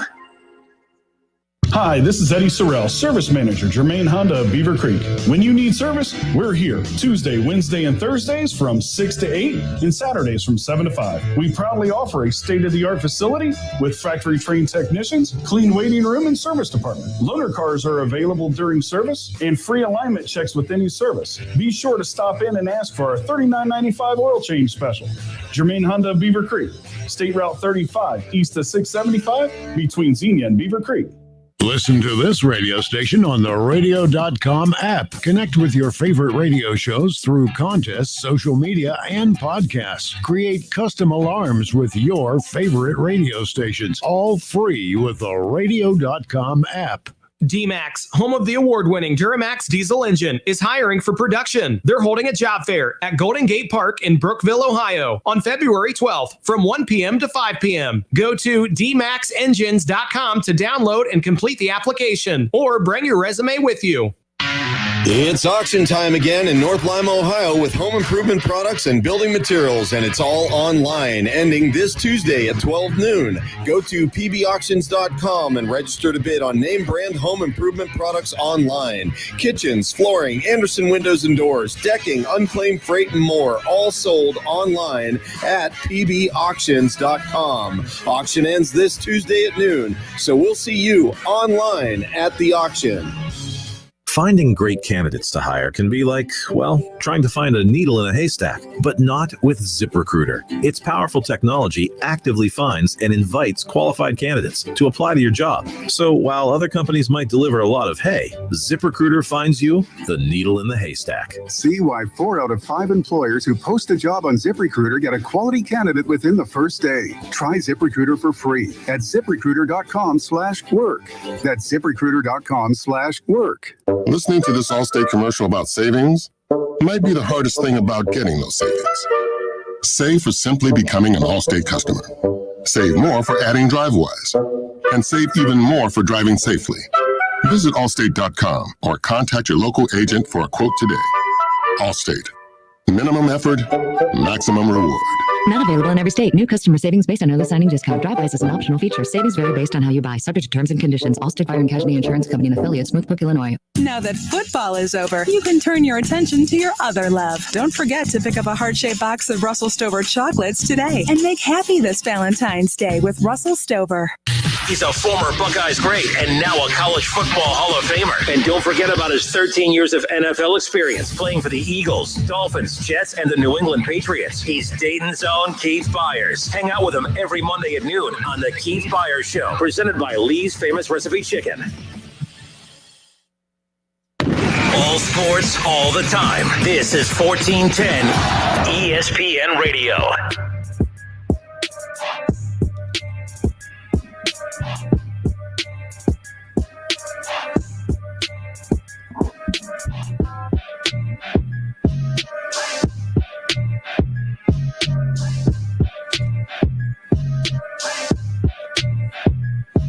You sent me this just a little bit ago, Kev, that the 13 winningest programs in college basketball with their 2020-2021 record plus total number of wins in parentheses. Here's a look at the 13 winningest programs who are not ranked in the top 25 right now. There are 13 of the highest winning teams in the history of college basketball. There's a team on here that I don't know why, it just kind of caught me by surprise a little bit. Now they come in at number 13, but Cincinnati. Cincinnati not in the top 25. I mean, one of the winningest. I mean, that's pretty impressive. I'm not going to lie. But Kentucky, 5 and 3. So Kentucky, Kansas, North Carolina, Duke, all are unranked right now in the top 25. Right. Temple, here's Syracuse, UCLA, Notre Dame, St. John's, Indiana, Arizona, Utah, and Cincinnati. Crazy. 13 of the top programs in the history of basketball with the most wins not ranked in the top 25. I thought that was interesting. It's insane, man, because as I look at the list, I'm trying to think. I've seen Kentucky win championship, Kansas, North Carolina, obviously Duke, Cuse won a championship, UCLA's won a championship, Indiana, Arizona. So, yeah, I've seen a ton of these teams win championships. I've seen a ton of these guys have number 1 overall draft picks. I mean, you're thinking about UC, I mean, Oscar Robertson, man, Kenyon Martin, like tons of great talent that come through these programs. I think this just illuminates the fact that the one and done era has done more harm to college basketball than we really even know, because we can look at all these other quote unquote mid-major teams with senior leaderships and senior guard play and all those nice little key phrases that we like to use around March Madness time. None of these teams have them. You know, obviously I follow Syracuse basketball more than anybody in the state of Ohio, but, you know, I look at what they've been doing. Like, they have to plug and play with transfers. Like, Alan Griffin was 7th man on Illinois' roster last year, and now he's starting for Syracuse. So, like, that type of stuff illuminates to the 10th power. I mean, look at what's going on in Kentucky. They're terrible. They're terrible. Like you talked about, Obi's younger brother transferred from Rhode Island there. So, like, it's not even him transferring as a grad transfer, like all those rumors about Jalen Crutcher transferring, like, oh, man, he has a ton of in his game. He has NBA dreams. Like, he was a guy on their team. Now he's playing for Kentucky and getting burned for Kentucky. Like, the talent pool just ain't there. And that's what happens when you have a program that operates with one and dones. This is alarming, man. So, speaking of Indiana a little bit ago, Mike Davis, who was the coach of Indiana way back and took him to a Final Four, he's now the coach of Detroit. I just spoke with his son, Antoine, earlier today. Antoine plays for Detroit. Cool story here that, a lot of, it's kind of a sidebar here, but how coaches, a lot of times we hear a lot of ugly stories about how coaches they won't sign off on a player's waiver to go elsewhere, that they'll block it. Antoine Davis, Mike Davis's son, originally had committed to play at Houston for Samson. And Mike Davis, who got the job at Detroit, said, man, I want you to come play for me here. Got the job. Like, that Samson, so he decommitted from Houston to go to, obviously, Detroit, and that Samson didn't even hesitate, that he granted the waiver and said, just go play for your dad. That's memories right there. It has nothing to do with what we're talking about. It's my ADD moment there. I had it in my notes, but I thought that was pretty dang cool. There's so many stories of coaches who abuse that and block waivers every chance. No, if you're going to leave us, screw you. I'm not going to let you go play. And Antoine's fantastic. He's averaging about 20 plus a game right now. He's one of the top scorers in the country. I mean, they nearly beat Michigan State earlier in the year, which now doesn't sound, but it doesn't matter. It's Michigan State. Exactly. And Izzo just couldn't, in the post game, just talk about how you can't stop that kid. That kid is going to be in the NBA one day, and he is. But I talked with him today for the podcast I'm doing, and he shared that story. I thought that was pretty cool because you hear so many stories of coaches blocking those waivers, and Samson let it go through. So, folks, that wraps it up for us. But, this Final Four thing, we'll get more into this tomorrow. But without any of those big traditional schools. That some of these are going to be in the NCAA tournament, but how good are they to be able to get to the Final Four? I mean, you look at last year's Final Four, Virginia, or 2 years ago. Holy smokes, no 2020. That's depressing. I was like, wait a minute. I was like, who won last year? I was like, Texas Tech wasn't in it last year. I was like, oh, they technically were. We didn't have a Final Four last year. Like Virginia, Michigan State, Texas Tech, Auburn. Like those are 4 good programs, but the ratings were not good for that Final Four. They just weren't. Villanova, Kansas, Michigan, Loyola, Chicago. The Villanova-Loyola game was god-awful. Yeah. I mean, the ratings-wise, Kansas, Michigan was pretty solid. You know, Gonzaga, South Carolina, Oregon, North Carolina. Luckily, you had North Carolina versus Gonzaga that year in the title game. North Carolina helped booster the ratings. Mm-hmm. Gonzaga doesn't have a big rating. Like that's the problem with a lot of, people are like, oh, man, we love this small school. We love this. But overall, the NCAA doesn't love those schools that much. And even when it's Gonzaga, and Gonzaga's been relevant for 20 years, we still ain't watching. They got a lottery pick on that team and Jalen Shrugs, and we still not watching. Yeah, I mean, that's the thing right now. And again, I know we think we hate the one and done. We think we hate dynasties. We think we hate when Duke loads up with all these one and dones. We think we hate when Kentucky loads up with Boogie Cousins and all these guys. We think we hate it. But that's when basketball is honestly at its best. It's not fair for the little guy, but honestly, basketball thrives in that case when that happens. And I know we all think as fans, man, I love when the players spread out and more teams have a chance. Well, then you end up with the situation you find yourself in this year. I'm just saying, like, it's still fun to us, the diehard college basketball fans, but I'm curious what those Final Four ratings are going to be if it's 4 non-traditional schools, which that's what it's shaping up to most likely be. We'll see. Unless the Buckeyes, last night, by the way. Unless the Buckeyes, who are number 1 seed in Joe Lenardi's latest bracketology report. Ohio State's rolling right now. They got Indiana squiggy, as Schlumber calls them, coming up this weekend. Punks jump up to get beat down. All right, folks, have a great night. We'll do this again tomorrow. Until tomorrow, it's the Justin Kinner Show with Kev Nash on 1410 ESPN Radio. It's the Justin Kinner Show with Kev Nash on 14.